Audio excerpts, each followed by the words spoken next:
Salam, ildeşler. Hoş geldiniz. Sapar ağa, Abdurrahman Bey size hoş geldiniz. Salam, salam, yiğitler, iyileşler. Salam, aman mısınız, sağ mısınız? Kova, Sapar ağa. Bugün katır önemli bir temamız var.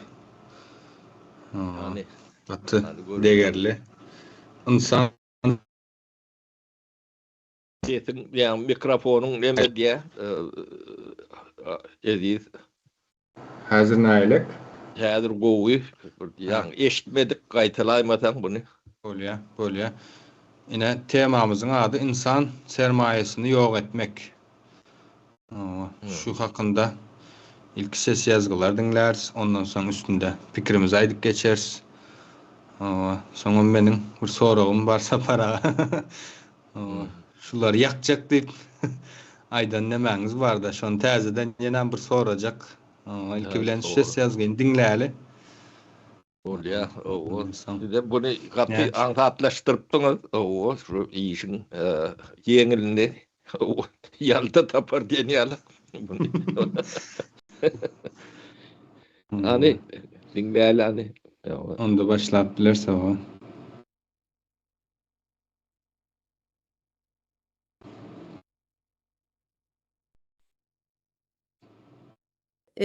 Silahlar veya savaşlar olmadan sadece tek bir kurumu tersine çevirerek nasıl yok edersin?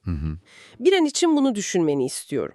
Yani bombalar düşmüyor, şehirler fiziksel olarak enkaz haline gelmiyor, yabancı ordular sınırları filan geçmiyor. Aynen. Ancak o ulusun kalbi, zihni ve tüm geleceği içeriden yavaş yavaş ve son derece sistematik bir şekilde çökertiliyor. Bugün masamızda bu akıl almaz dönüşümü bütün çıplaklıkla gözler önüne seren çok çarpıcı bir dosya var. Çok ağır bir dosya gerçekten. Kesinlikle.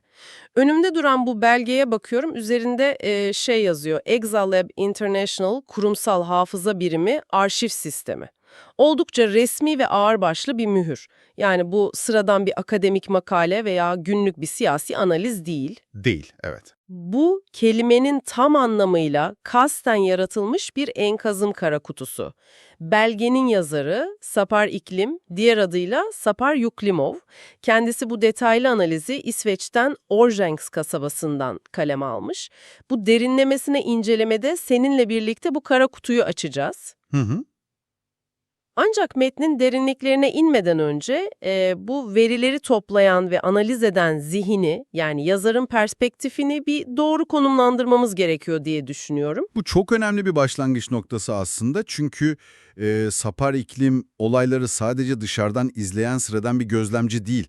Kendisi bir küresel sistemler mimarı ve az önce bahsettiğin o Exile Lab International'ın da kurucusu. Doğru. Çalışmalarının temelini incelediğimizde çok derin bir medeniyet analizi ve stratejik iletişim çerçevesi görüyoruz. Özellikle Bunu. Ha?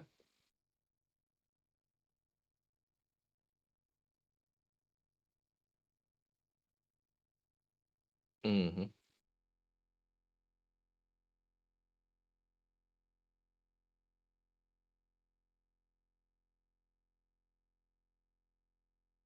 Yani rahat alacak olsa biz Aziz bilen o boş deme gürleşi vereli. O.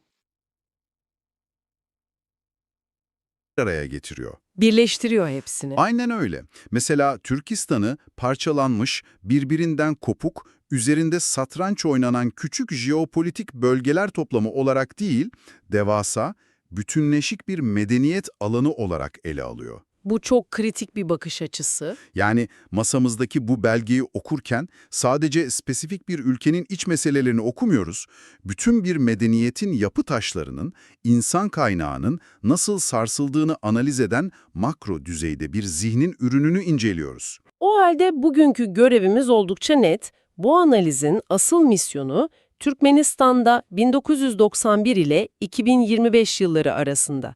Yani düşün, tam 34 yıllık devasa bir zaman diliminde eğitimin nasıl bir insan sermayesi biriktirme aracından çıkarılıp Sistematik bir yıkım aracına dönüştüğünü anlamak. tam olarak bu.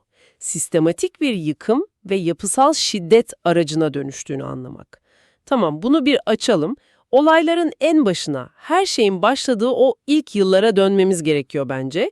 1991 ile 1994 yılları arası. Evet, o ilk yıllar.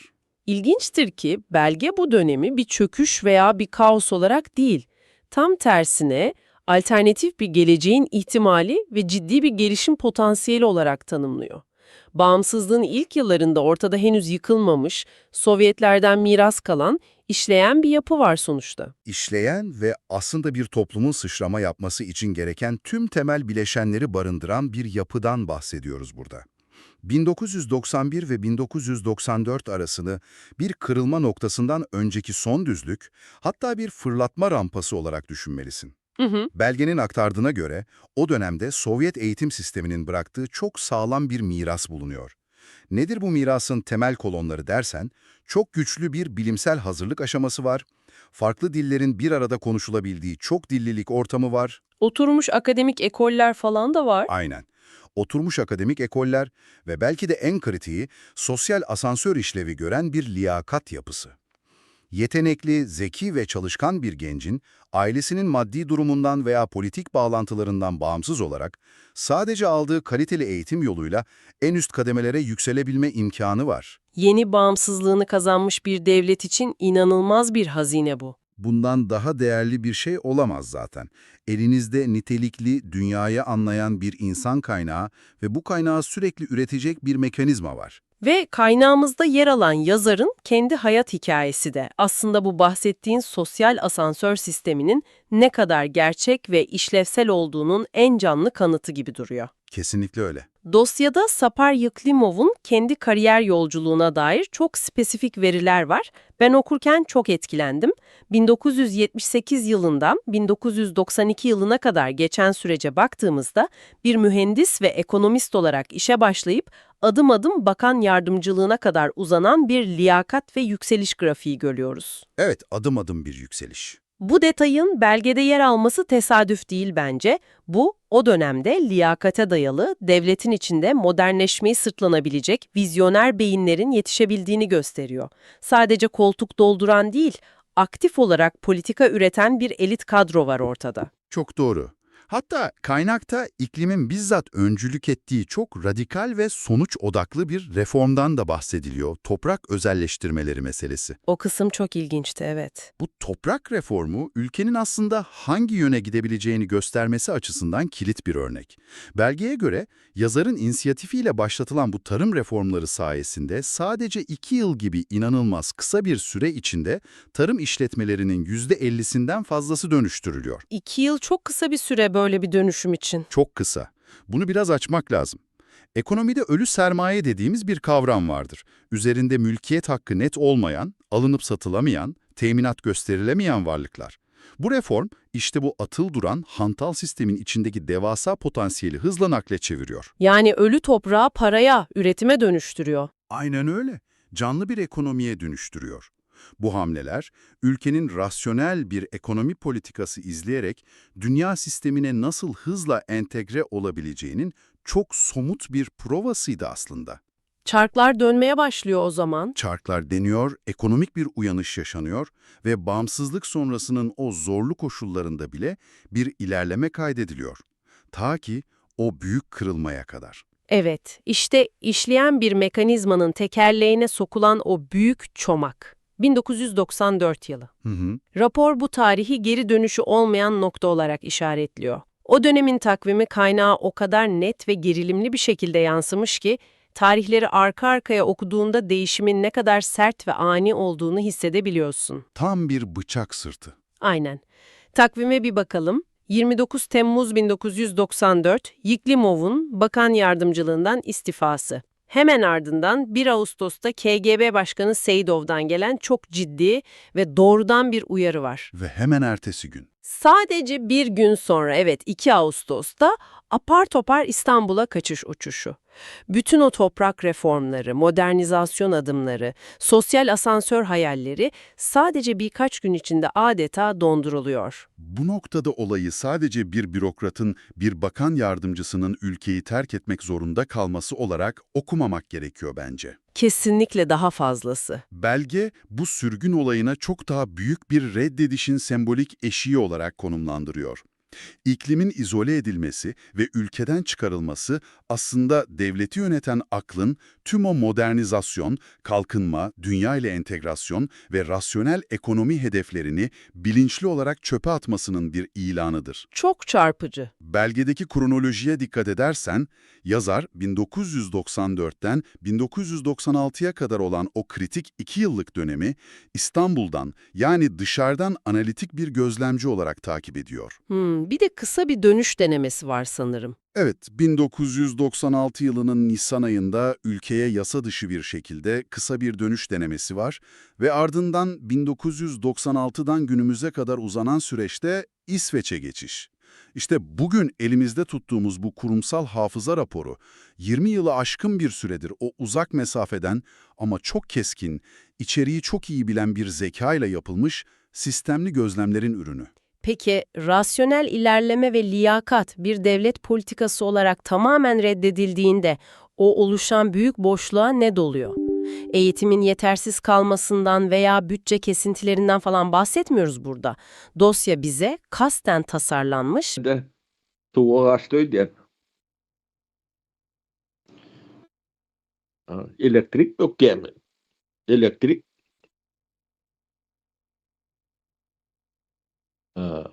yanıyorsun ve ülkede lise diye bir kavram artık yok. Üniversite eğitimi o köklü 5-6 yıllık süreçlerden alınıp alelacele 2 yıla sıkıştırılıyor. Yüksek lisans ve doktora programları ise tamamen yok ediliyor. Akademik ilerleme fiilen yasaklanıyor resmen. Bir devletin kendi vatandaşının eğitim süresini kısaltmak, okulları kapatmak için bu kadar özel ve sistematik bir çaba harcaması ilk bakışta paradoksal gelebilir sana. Kesinlikle öyle geliyor. Ancak belgedeki yazar bu durumu açıklamak için literatürde çok güçlü bir karşılığı olan bir kavram kullanıyor. İşte burası gerçekten ilginç. Epistemisit. Epistemisit, yani bilginin katliamı. Aynen öyle. Bilgi üretme biçimlerinin, bilginin kökünün ve düşünme yeteneğinin kasıtlı olarak katledilmesi. Epistemisidi sadece fiziksel okulların kapısına kilit vurmak olarak düşünmemeliyiz. Bunu bir bilgisayarın işletim sistemini silmek gibi düşün. Çok iyi bir benzetme bu. Hard diski tamamen formatlıyorsunuz. Bütün o evrensel tarihi, edebiyatı, felsefeyi, temel bilimleri siliyorsunuz ve yerine tek bir program yüklüyorsunuz. Kaynak metne göre bu program Ruhnama adında tek bir kitap. Tüm bu derslerin yerine bu ideolojik kitap konuluyor. Ve yabancı diller de engelleniyor tabii. Yabancı dillerin öğrenilmesi aktif olarak engelleniyor, bloke ediliyor. Bu sayede dünya ile iletişim kurabilen, internetten araştırma yapabilen, eleştirel düşünen nesiller yerine dış dünyadan tamamen izole edilmiş, zihinsel bir karantinaya alınmış bir kitle yaratılıyor. Zihinsel karantina. Çok doğru bir tabir. Yazar bunu çok net bir şekilde insan sermayesinin yok edilmesi ve eğitimin içine yerleştirilmiş bir yapısal niyetli şiddet olarak tanımlıyor. Bu bilgisayar formatlama benzetmesi durumu çok net açıklıyor bence. Ve bu epistemisit sadece entelektüel bir trajedi yaratmakla da kalmıyor. Aynı zamanda kendi içinde tamamen yozlaşmış karanlık bir ekonomi de doğuruyor. Tabii sistem kendi pazarını yaratıyor. Eğitim süresini kısalttınız, okulları kapattınız diye toplumdaki o diploma arzusu veya bir statü elde etme isteği bir anda yok olmuyor sonuçta.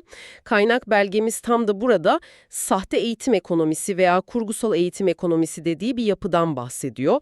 Eğitim durmuyor, sadece şekil değiştirip devasa bir kara borsaya dönüşüyor. Karanlık bir sektör oluşuyor orada. Rapor, diploma satışlarının, sahte sınav geçişlerinin standartlaştığını, inanılmaz boyutlarda rüşvet ve yolsuzluk ağlarının kurulduğunu anlatıyor. Hatta fiktif, yani tamamen sahte, akademik tezlerin yazılıp pazarlandığı koca bir sektör oluşuyor.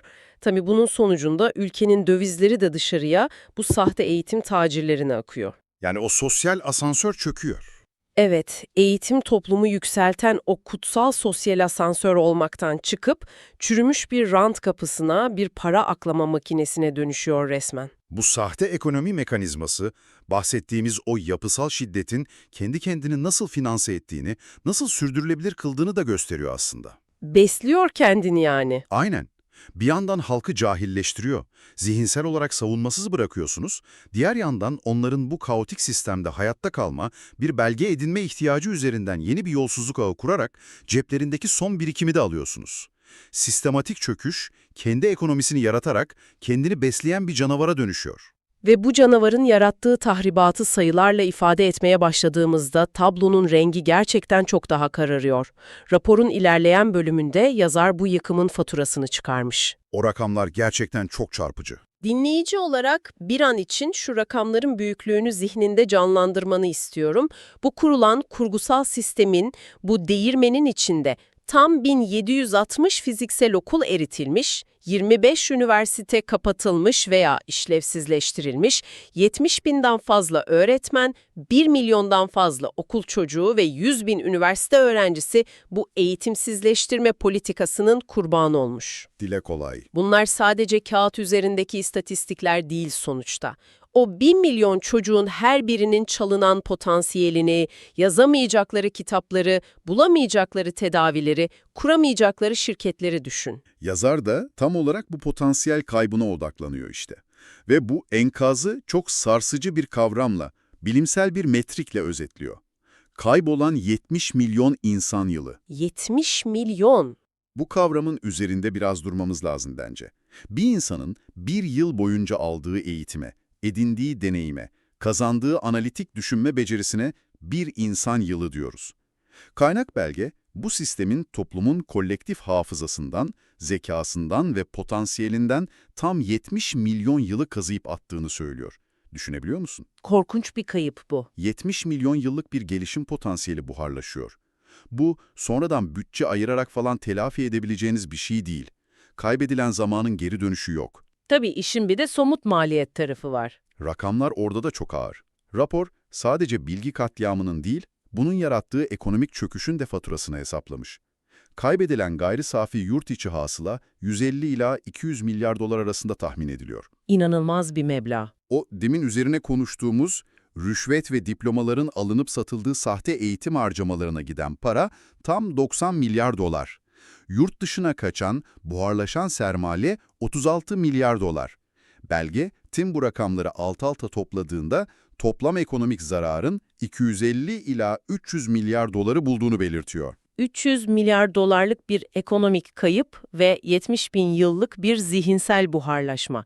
Gerçekten büyük bir savaşın veya 10 yıllar süren bir iç savaşın ortasında bile bir toplumun bu kadar ağır bir yara alması çok zordur bence. Kolay kolay yapılamaz bu. Burada sormamız gereken çok temel bir soru var. Bir devlet bunu kendi halkına neden yapar? Neden kendi ülkesinin beyin takımını, gençlerini kasıtlı olarak yok eder ki? Bu sorunun cevabını devletin gelir modelinde ve o rejimin doğasında buluyoruz aslında. Kaynak metin, bunun sadece bir ideolojik körlük değil, çok rasyonel ekonomik motivasyonları olan bir eylem olduğunu savunuyor. Yani planlı bir hareket. Kesinlikle. Eğer devletiniz bir rant ekonomisine dayanıyorsa, yani yer altındaki gazı veya petrolü satıp boru hatlarından gelen parayla ayakta kalabiliyorsa, sizin halkın üretimine, inovasyonuna veya ödeyeceği vergiye ihtiyacınız kalmaz. Zaten para akıyor bir yerlerden. Aynen. Üretmeyen, sadece dağıtan bir sistemde eğitimli, sorgulayan, dünyayı anlayan, hesap soran ve yenilikçi vatandaşlara da ihtiyaç yoktur. Hatta tam tersine eğitimli bir vatandaş böyle şeffaf olmayan bir rant sistemi için potansiyel bir tehdittir, bir risk unsurudur. Çok mantıklı. Yazarın bu derin analizi bize şunu gösteriyor. Halkın bu şekilde bilinçli olarak yoksullaştırılıp cahilleştirilmesi bir yönetim hatası, bir bütçe planlama kusuru falan değil. Düpedüz stratejinin ta kendisidir. Ve kaynak, bu politikaların kesintisiz olarak 3 nesil boyunca devam ettiğini, geride geri döndürülemez bir hasar bıraktığını net bir şekilde ifade ediyor. İnsan sermayesinin kırılması binaların yıkılmasına benzemiyor maalesef ve işin daha da ürkütücü tarafı zihinlere yönelik bu yapısal şiddet bir noktadan sonra çok daha somut, çok daha fiziksel bir şiddete evriliyor. Orası işin en karanlık boyutu. Olay sadece okulların kapatılması veya lisenin kaldırılmasıyla sınırlı kalmıyor sonuçta. Arşivdeki belgelere ve Sapar İklim'in sunduğu kronolojiye dönüp baktığımızda 2002 yılının sonlarına doğru tam bir terör ve kitlesel baskı döneminin başladığı raporlanıyor. Yazarın kayıtları kaynağın aktardığı kadarıyla bize o gün yaşananları saat saat veriyor. Dosyada 25 Kasım operasyonu olarak geçen sürece göre 25 Kasım sabahı daha saat 10 bile olmadan Yıklamov ailesine mensup 100'den fazla kişi eş zamanlı olarak tutuklanıyor. Bu belgeler ışığında incelediğimizde belgenin o gün yaşananları sadece siyasi bir tasfiye değil, kapsamlı bir tecrit ve yok etme operasyonu olarak sunduğunu görüyoruz. Rapor, tutuklamaların kişisel boyutunu da çok net detaylandırmış. Kardeşlerinden falan bahsediliyor. Evet, belirtilen kayıtlara göre bu süreçte yazarın İklim, Ama Muhammed ve Oraz Mammet Yıklamov adındaki 3 kardeşi de tutuklanıyor. Metin bu sürecin boyutlarını şu şekilde aktarıyor.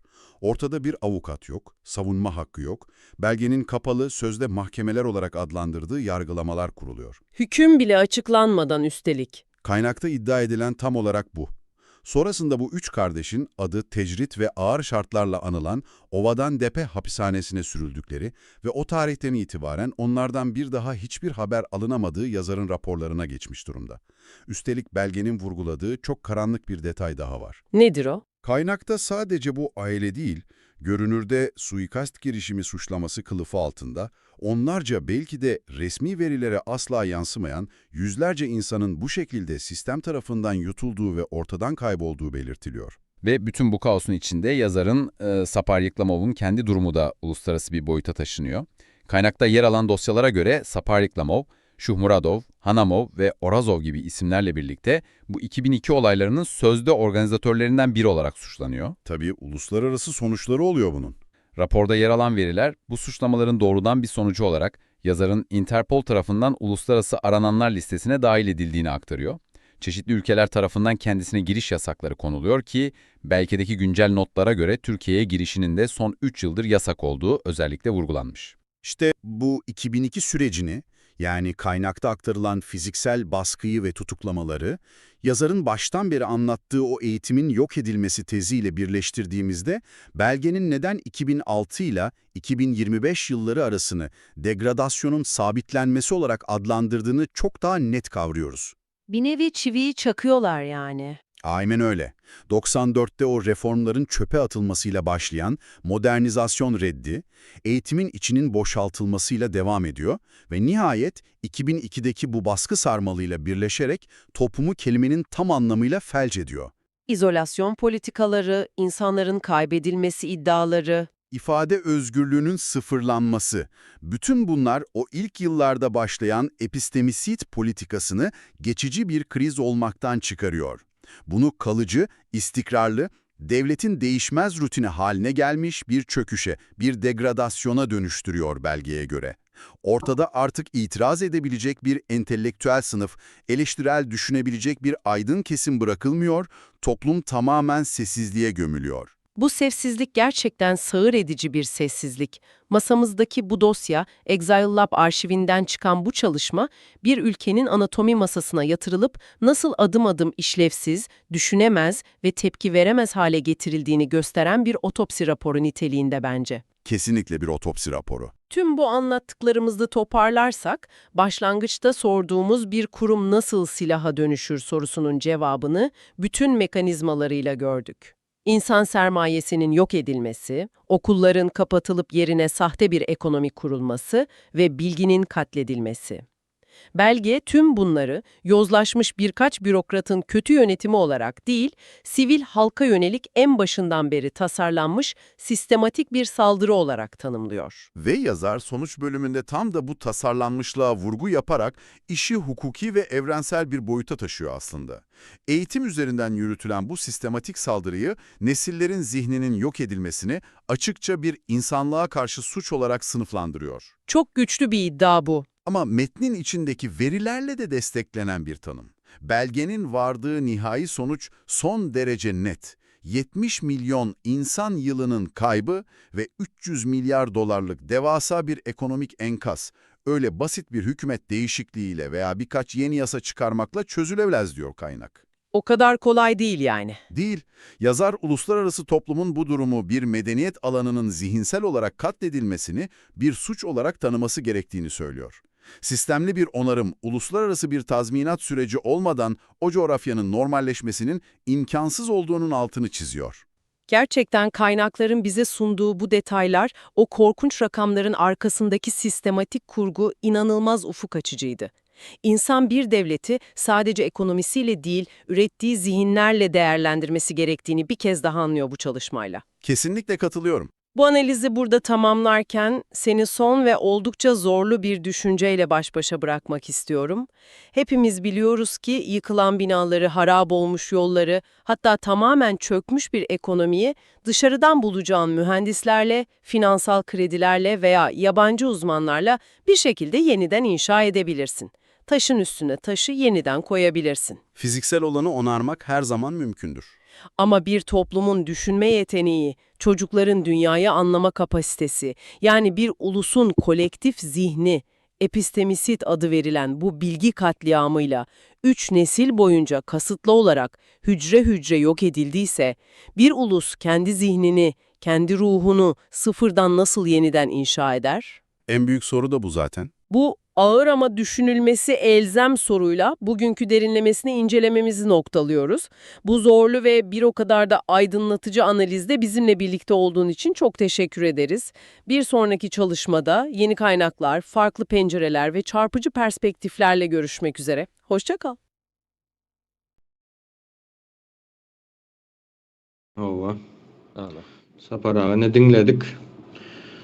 Bizim näme üçün Moskovada gar temizleyenliğimizin, näme üçün başka yurtlara gidip 300-400 doların izinde ılgap, kulçuluk, talibançılık edip gıynalıp görmemizin asıl şonlar hemmesi netice deyip alsak, şonun sebeplerini aydık geçti de şu vaxt.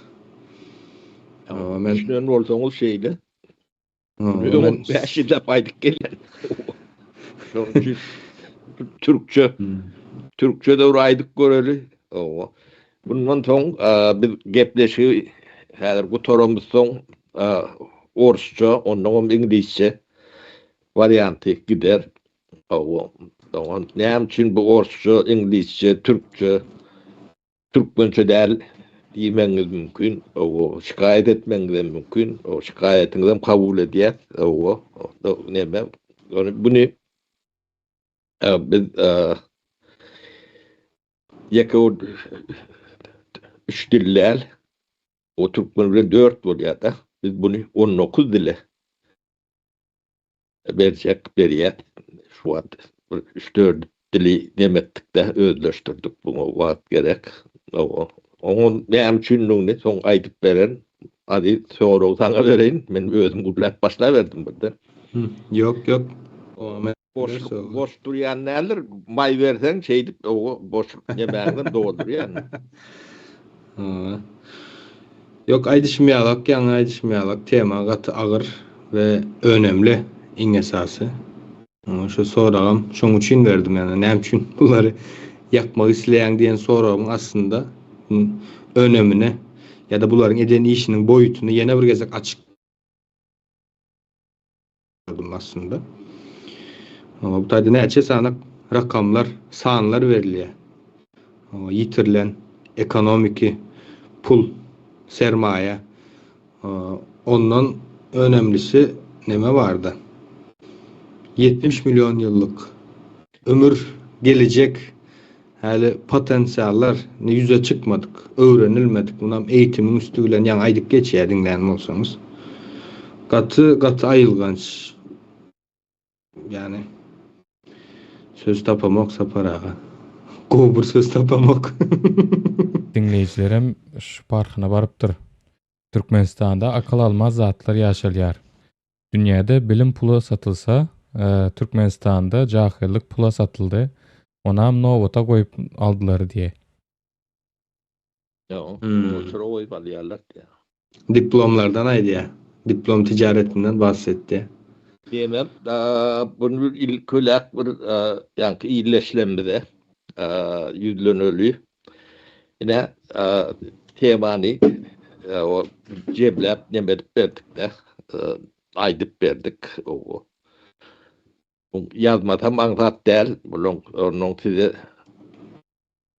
yetirmede maksat değil. 5 yıldan verem suatları aydık gelyenler. Men o ilki 5 yıl mundan şu Feride Açan ikincisinde mi, üçüncüsünde mi? O sonra çıktı. Onun şulon hem becerini üyüşülüp yakmalıydım ben. Özüm çın yürekten dedim. Hiç nemesi sebebi. Yani bu atlan nemesini kellende aylap görüp analiz etmiyorum adamda. Bu yürüte dileyenden bilen yürüte ediyen adamın özünden goğulayandan emçün ediyandan. Bunun ähli yani den kadını okap bilme derecesinde bilgili adam. O gumdu olan bilen o tentek nemedi derler. Murat koymak. O sanamani, dinlemani, o haçan yağışyağar, tuğulay turur. Şoňa çendi demet bäri öwrenen adamlar çağalar. Bu edilýän zat öz milletine edilme mümkinçiligi ýokdur. Dünýäň hiç bir ýerinde de ýokdur.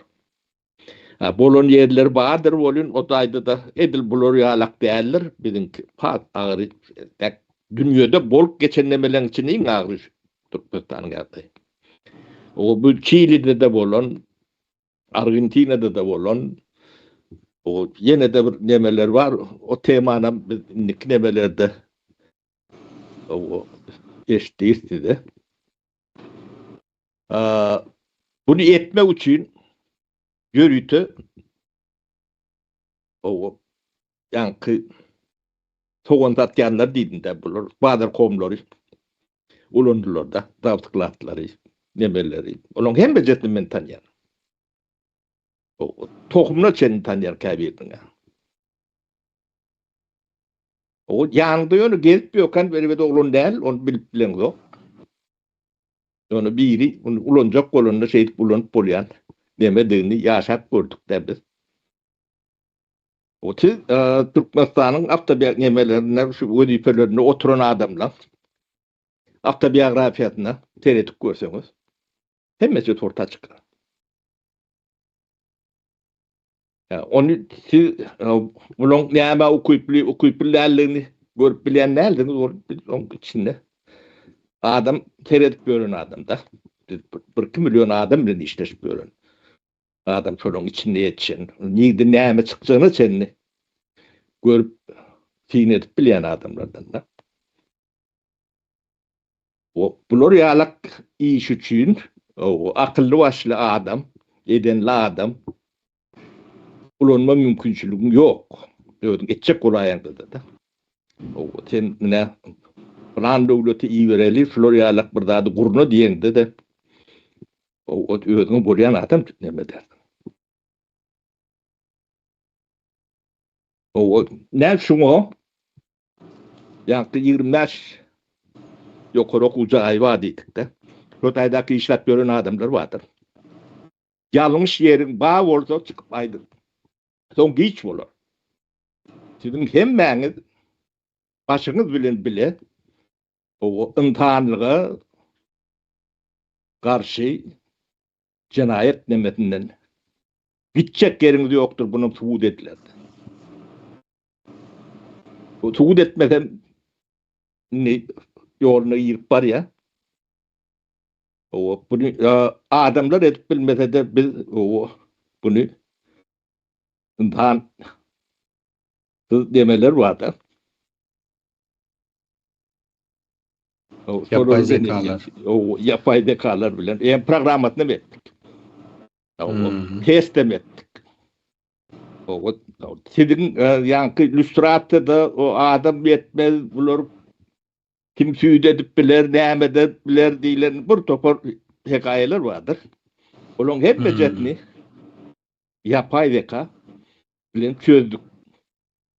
O sizin ýöne autobiografiýaňyzy, eden işiňizi, o ýazgy nemede maşine bersem özü sizin netiller boyu nähilek belir edeniňde çeni çykaryp berýär.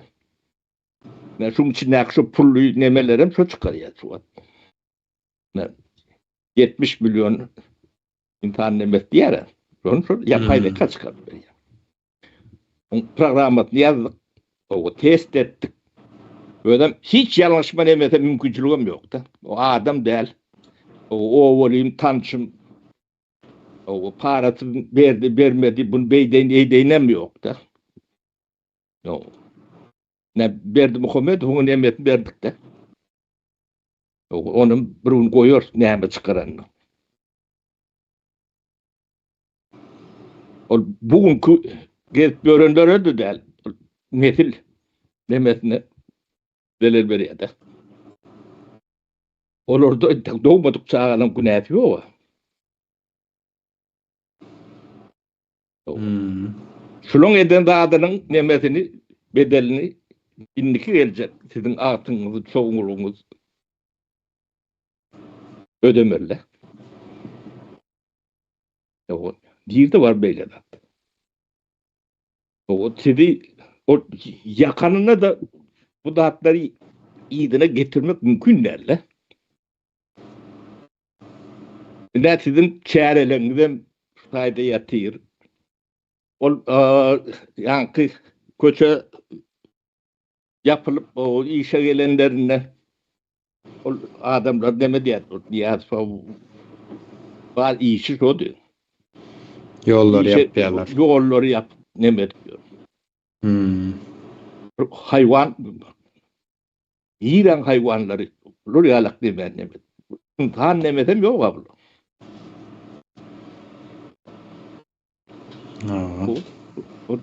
Diyen rahatların değmediğinden bile noktada. O bu rahatları becerip olmayanlığına o Türkmenistan'ın o teknik neme problemati yoktu. Rahat kurmalı nemetmeli. Bunun ayrı cehalet problematiyle uğraşıyorsunuz. O da bırakırım, katırım belli değil. Ne çöp bilseniz bakın. Sonuçta vakalar. O insan kapitalini Suriye'den sonra bedeli doğru. Yurdu bombolan yalağım derler. Uçtu. Bombolon yıkılıyor da dedi. Bu İran oldu. Onu dikeltip oluyandır. O insanın beyninin için demet bolunu var. İnniki netil gelip yetişiyence. O netile de geçirmeli zatlar var da onu geçirip bilen yok. O netilen doğal alıp bilen yok. 4 netil geçirmeli.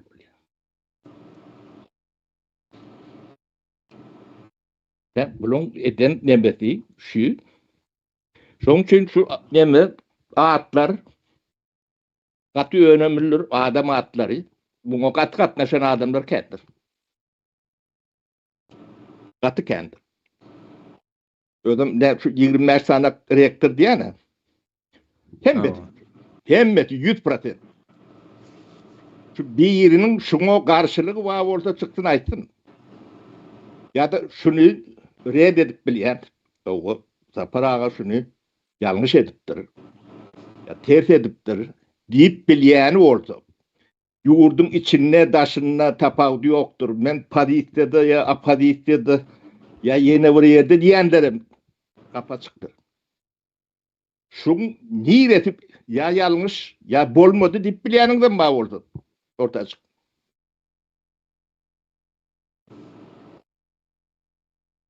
O hatanam Türkmen bu millet sizden sorar. O ben ölüp giderim. 5 yıl yaşayacak, bu onu yaşayacak belli değildir. Diyorum ben koyup gidecek adam. Sizin 7 arkanızda kendinize. Gidecek yeriniz yoktur. Dünyanın niretinde olay. O insanlığa karşı cinayetin nemeti yoktur. Ödüm teriştelerinden el koyulur. Yani çok için biz bunu 19 dille ve diğer ödüm betaat diller o dünyanın 80-90% halkını ödü için alıyada. O Türkmen bunu düşünmesin. O daşınaklar düşünür. Size çok ayda sorarlar. Siz şolara düşünürürsünüz. Evet. Siz o yurtta da durmayanız oldu belli. O kadının daşını çıkar, çağlarını çıkarıp çıkarsınız. Şu için beylek dillerde demedi. O Türkmenin bileni bilmeyeni şu iki adayda önemli mi derler? O şikayetiniz onun şu daşınla ele düşen yerinizde düşünürsünüz. Şuna da karşılığınız olsa da ne? Ali'nin ağlı meydanı açık. Ödüm derdim konmaya düşünmeyi ya beyleksi mi tapağı yoktur. O taptığınız beyazı keçe telpek Türkmen'in bedenimiz geçer demeden deyip. Görün.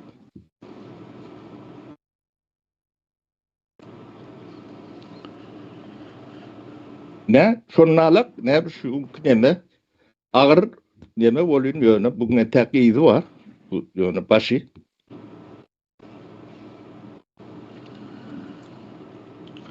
Hava.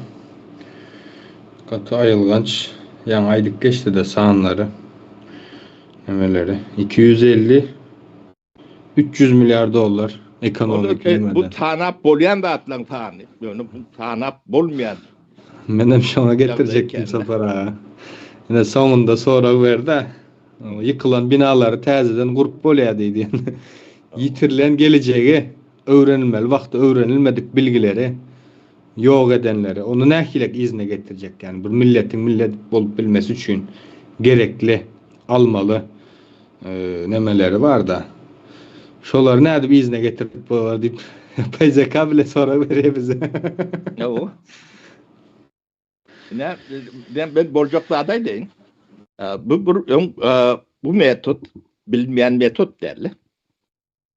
Ne? Çokça dip bir yarlık vardır. Sovet Sovyeti'nde en popüler yarlıkların biridir. Çokça diyendirler. Goğunu yetmeyene çokça diyendirler. O bilimsiz, nemesiz, tupoyrak adama da çokça diyendirler. O nadan değil şey alak da, kemsedici neme. Yarlıktır.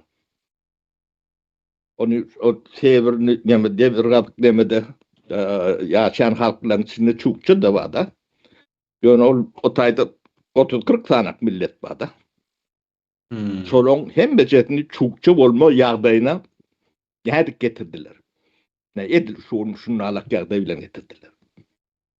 O solon tarihini öğretiyorsunuz. O şunu görürsünüz. O arada da bir peridaça etmekçi o materyallerini çöplep görüne. Edil şunu alak ne Türkmen'in nemesi alak. Size de çokçağın ahlak nemetine yarlarına diyeceklerini bilemok. Sondan ütköşükler deyip bilmeyen sebebi 30 yılla bolcanız bolon biz bunu görüp dursa. Bilen de olmadı. Ne derece yeteneğinizi bilen yok da. Sebebi kritik mışleni değilen daha dursundan atkülçü dedilenler. 90% halk.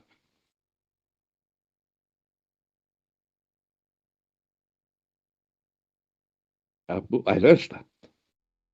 O bunu ne için ettiler? Yani onun her demede yankıtın halkıttan yitiren pullongu duvara daydı oturuyor da. Milyarlar. Şon için ettiler. Pul için ettiler. Ödem vatanını ikinci gün satan adamlar şulun hem becet. Çok kontratlan kâbi var da. Siz bilmedim. O pullongu da alıyor mu alan yok mu? O 25, 30, 50 ile edilerine. Ödem dünya ne ile ütkenle de şu kontrakt ütkömürlerliydi. Bak yani ödem talgıt yok içinde de. Şu ütkömürlerliye. O kontraktları tapar çektim mi? He? Halk dönü olur ya. Başınızda oturan adamlar ettiler bunu. Kahraman olup görün adamlar. Onun vatanı kim tatyamış? Ha, şu zatlara hiç kim düşünmesin deyip filmi yemettiniz. Bu adamlar size gerek gelirler. Turva olsa oluyor. O turvanı taklayalar. Şu bolonu. Siz pasportsuz, işsiz. Siz gerek yeriniz yoktu. Kalkın. Turva akıp durar. O taydar şulara olur yalak değil mi? Kalkıdın Alman'da da gelip bu da. Açık göz, nadan, o toğun satıp görün, bur topur, hayvan, o yurdun başına geleni bolyan da atlar şunu alaktır. O şulun hayiti yanlış olsa, ben yine de bir tapar gaytalava diyen, o üstümüze tökme datyan deyip bilyeniniz olsa gelin. Ben size tuğut edip vereyim.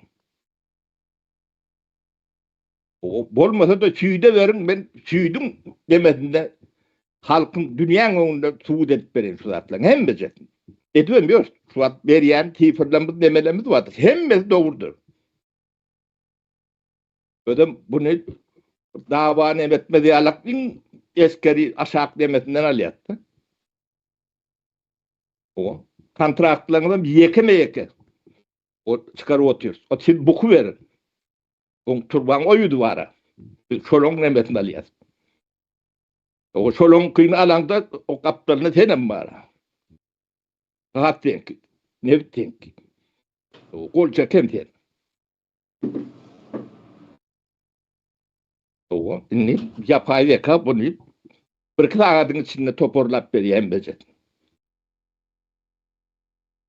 O bu adamı kim verecek?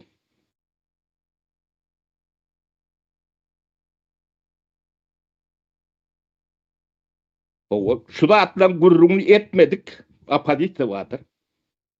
Şolorum edir şolor yalak demedir. Bilip etsinler, bilmeyen etsinler. Sebebi etmeni gururun etmeliler.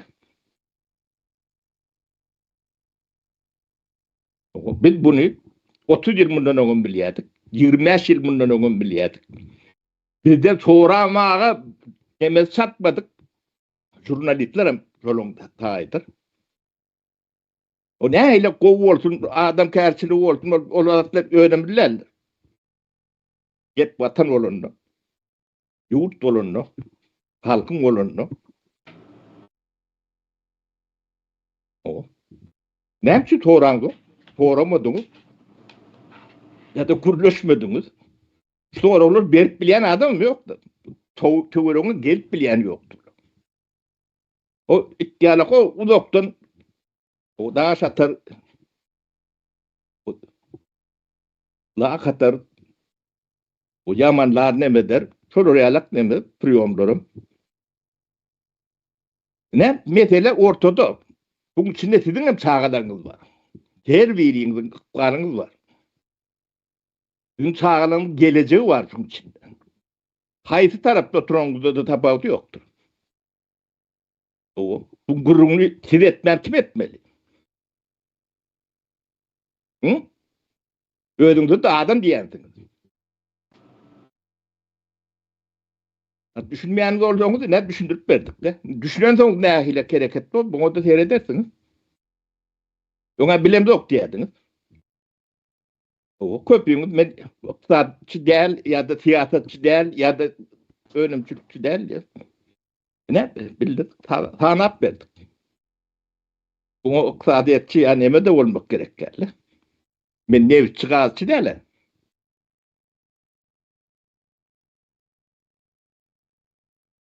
Siyasetçi değil.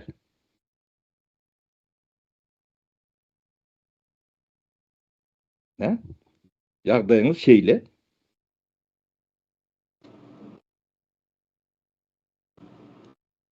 Bunu ne aylık ne mağdur bağ olsa şikayetiniz yani mağdur. Şunun yemetinden siz çekmiyorsunuz. Şunun için siz matkuada köçütüp tutmuyorsunuz. Başkalar için ne? Ya da Türkiye'de birinin hapkatını arasılapıyorsunuz. Yine şunun için. Başkalar için ne? Sizin sağlığınız ne olacak? O da şunun sebebinden. Onun için bu zatlar öyle kazıklanacak değil mi?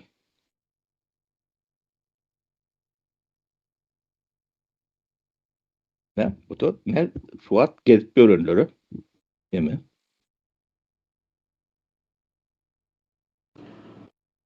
Hava. Sapar ağa bu işin sonu neme de hani dünyada yok olup giden milletler az değil. Şimdi halk hükmünde saylamamız gerekli de öňem aýdyldy bu neme. Ya şu zatları sorap, öz hakkımız sorap bir millet bolup kalma mümkinçiligi. Neme çıkmalı, yüze çıkmalı. Ya da yok olup gitmeli. Ha bu demek yan kaydışınız yalak. Yok olup gitseňem bu zatların nemesi sonra olmayacak manysına gelen ok. Yani aydıp geçtin ne yapay zeka. Ama Ya o arada da bir 10-12 tane peridaç edecek. Her punktunu kendik Mehmetiyet. onun giňişlerini açarız elbette. Yani ayçak olayanın berde bunu neme deriz? Ama açıp görkezeriz elbette. Yani ayçak olayanın ne lüstrasiýa diýýärse, şu nemeden bir lüstrasiýanyň bir görnüşi diýip pikir edýän men. Sapar ağa. Yani belgeleri yapay zeka yüklep şu taýdan kimiň näme iş edenligini, ady, familiýasy, wezipesi bolanda o nähilek ziyan getiripdir, nähil peýda getiripdir. Yani hemme nemeler çıkarıp bilecek nemede de ýagdaýda belgeler toplap ýörüz. Aýdyşyňyz ýaly. Neme bulun bir nemesi vardı. Bizi araştırıp bilecek, analiz edip bilecek, neme edip bilecek, izimizde hiç tat koymor diýen ýalak bir nemeleri vardı. Şu at ya şuları tüýt etmeli bolsa tüýt tapmarsın ya advokat tapmarsın, prokuror tapmarsın. Yok. O bağ bolsa aýdym yok şol. O adam yetiştirmeli, o da bir günde yetişen o. O taşından alıp getirip demetecek. Binanı kaldırıp bolýar. Sizi bir günde düşünüp bolun. Hani 5 ýyllap bir topordan düşünüp görsem, faýda birin näme düşdüňiz? Düşünýänsiňiz bir zatlara onu göre. Yeterlik de. Şoň üçin ne yapay zeka ýörüýte programa ýazdy. Ödem dünýede birinji tapar. Ödem test etdik. Olar bize ýeke görkezeriz. Onuň ben adım çykmaz, men nemetmen sihirlerin zat diýilen düşünjeleňiz bardyr. Ýok. Kağıt bir ýerde bar. Ne şu bilim analiz edip otursa. Kim diýdi işler boldu? Tanap bolýar, emet bolýar. Ödem siz cenayet edenizde, özüňiz üçin ýa-da şo günkü adamlar üçin edeňizde o netile diýeňizde. Gelecek netile.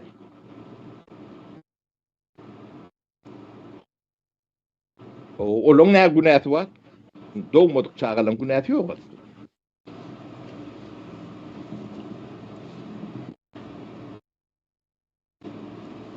Ne? Bolýan zat o maşincik minip o yani aydım görünce tamdığınız var.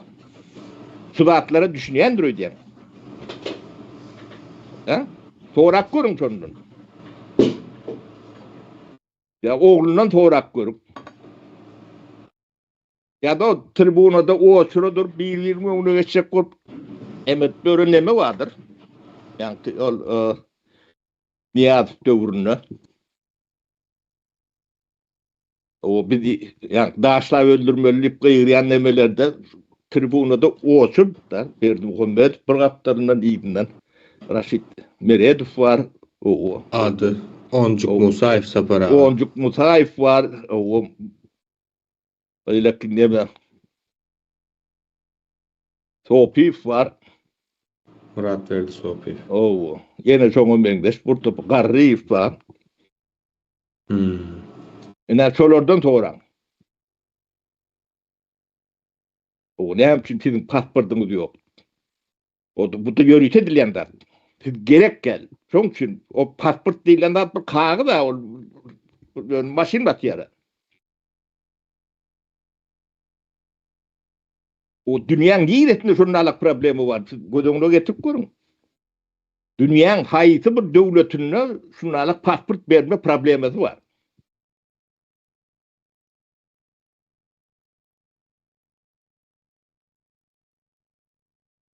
Hı.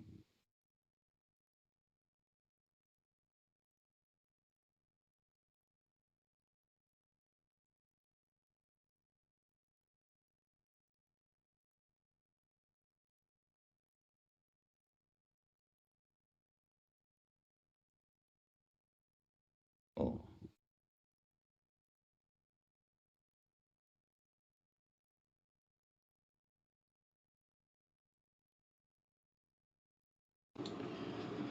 Hava. Şu tayda şonu. O siz bunu basıp bilmeyen olsanız ne işe yararınız deyip sorağım derip bilmedi de hiç kim.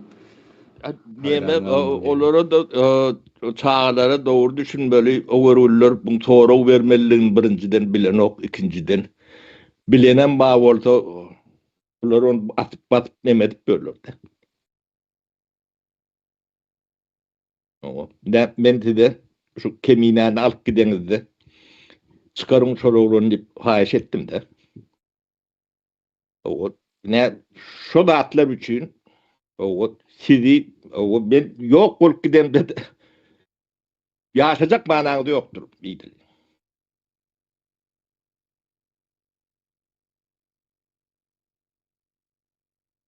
Bu da atların ne meteği millet bol kalacak olsak bunu bilimizi kuşap karşısına çıkmalar oluyor. Çıkarlar ama.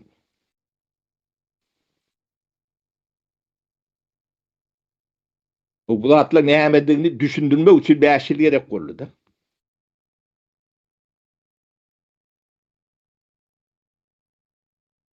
O bir halk düşünüyen kendi o bunları yakmalıysak o Safar altı İsrail mi diyediler.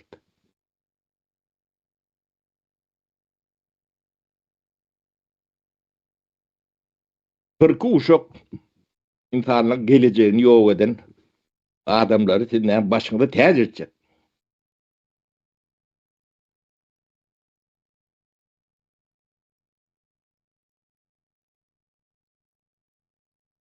Aylınç zatları kataylanç. O.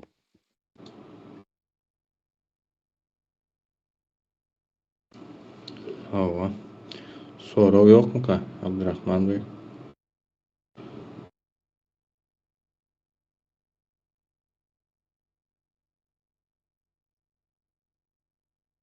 Deme ondan hiç zat edip bilmeyen adam o ne olmalı? Ya köşede pürmeli Moskva'da. Ha? Ya yine oraya yerde sakçı olmalı, ne etmeli? Ya da prezident olmalı.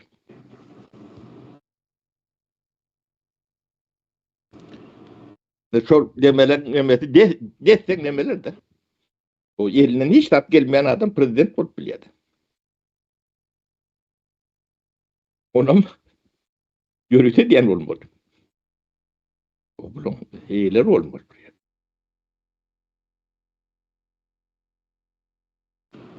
Ama günah geçisi olmalı da. O Bilen adam oraya getirmeyeler.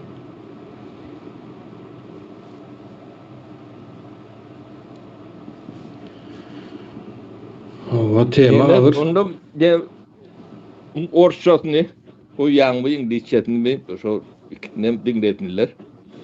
O bizim o aytacağımız ayttık. O diyeceğimiz diydik. O haydi dille düşünen olsanız o şu dille dinlerseniz dinlemesi kendir. Saparağı temamızın daşında soru var. Yani Berdimurat Recep'in Amerika'da ne işi var? Ol Germaniyanın ilçisi olsa diye. Amerika'da, Avrupa'da at oynadı pul kazanacak bolyarlar. Muğa pikir bildirin diye. Berdimurat Recep fiyallara umuma bir fikrinizi aytsanız diye. fikrimi ben ön ayttım. Ne şu da atlan içinde. O en ulu el varlan biri şu. Ya o. Men diyene bulurum hem becetni tanıyan yanında yemet görün o adamlar o oturuş turuş göründü bazı içinde. Berdimurat da menden ulusu bilen bile işleyedi. Hal nazarım ornatardı. Hal nazarım ben dostum. O bular mirini yankı paragat dövürdü. O değilektiği bildiren o tarkaş. O adamlar değil ya da. O yumuşak orta ediyorlar. O yumuşak yürütü bir ediyorlar. O toz kaldıranlar o bizim stakanımızı kaldırıyorduk. O anırtından madem bile o. O ne? Eden demeleri şey. O deme dövründe de yankı demelere hizmet edip gören adamlar bu tabi. Şunun arasında için adam. Hem de tanıyan. O ben şu at Recep neyle oğlun diye oğlun diye. O bir sefer şundan bir de işler gerek 17-18 adam o sövdegar o iş verenlik yanında var ya da telefonda ulaştım bile yardımcı için okudum. O yaş 20 adam iyi verdi. Hem becerinden bir iş aldım. Yankı Plada başına oynamadı. O bağdalık faaliyetine geçirecek korkuyorlar. Sonra yeme diyediler. Aha. Sabativ de diyediler de.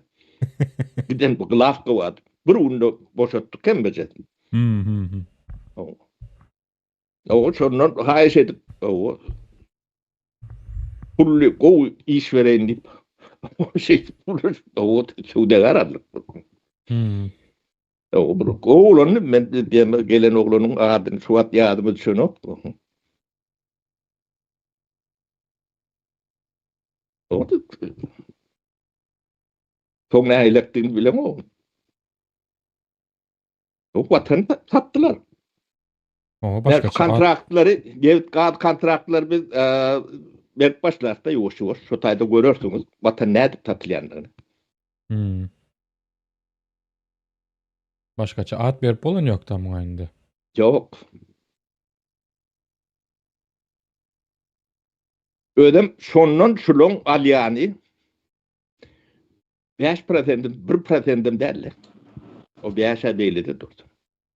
Önü kalan 99% gidiyordu. Hova gidiyor.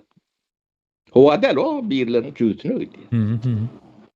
Şu Amerika'da rap görünür var ne şolon cüzünü gitmeliler. Bunlar yine de bu şol oraya alak burada edecektirler. Saparağı neme? Türkmenistan'da dolar kutardı rezervde. Sonra dilencilik etmeye gittiler. Ay bunlara pul verecek bilmedim o elindeki pulu taklamayan adama kim pul versin? Yani kim pul versin? Olara mınan yani olmalıdır da. Ya O- anandırıp Ay- bilsek deyip. O anandırması için bir daha söz vermeli. Ova. Ya ul zat söz vermeli. Onu bulur alarlar. Böyle boş söz allar gözü adam Yok antap yok. taplanı o. Gepini tümmek yere dilenciliğe gittiler. O tayda häzirki wagtda soňky habarlary eşitensiniz. Yok. Türkmenistan'dan gelen okuwçylaryň nemese töleýleri Türkiýedäki banklara gelip düşen yok. Yani Merkezi Bank o tayda aktarara zady yok. Rezervi yok. Deme o yanlış bank Türkmenistan'da Merkez Bank diýenden elek bank yok. O dedi bunu. Ya indi O kağız adamlara üstünde ağırlaman bolansa, beydi. kağız üstünde Yok. bolansa benim şeyle dedin. Yok o kağıt bilen ağırlanman ke.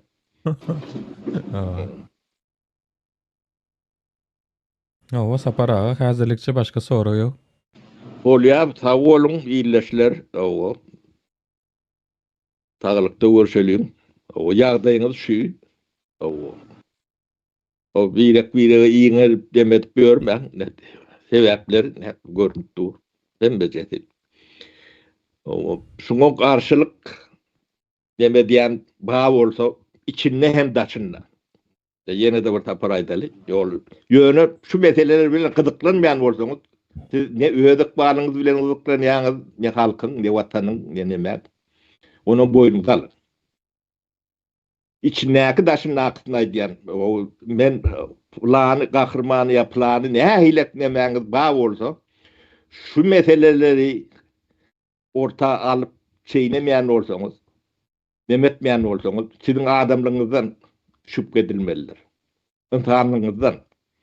Ýa-ni iş piş ýa tiýatry beýlekli nemeler bir gara goýun. Şu zat bilen gyzyklanmaýan bolsaňyz, siziň çağalaňyz sizden şüphelenip biler, siziň ene atap ýagdaýyňyzyň näme hilekdigini. Bu gata agyr zatlardyr. Öden bir ýal zatlardyr. Ertekem däldir. Bu niýetin siz bunu ýaşap göründük. Ertirem siziň çağalaňyz ýaşar. Şoň üçin ciddi zatlar Türkler şey diýädem, ciddi diýen, ciddi bolmaly. Gerçek bolmaly. Bu zatlaryň çözümleri var. Bolýa adamlar sağ bolun, ýöne aýrylmaň, çaýyňyzy alyň, ne orçatyny, ingilisçesini düşünýäňiz bolsa diňle. Bizem hoşlaşalım da. O maňa Sağ olun. ruhsat berseňiz, Dinläniniz üçin, geleniňiz üçin sağ olun. o ýigitler size de sağ bolun.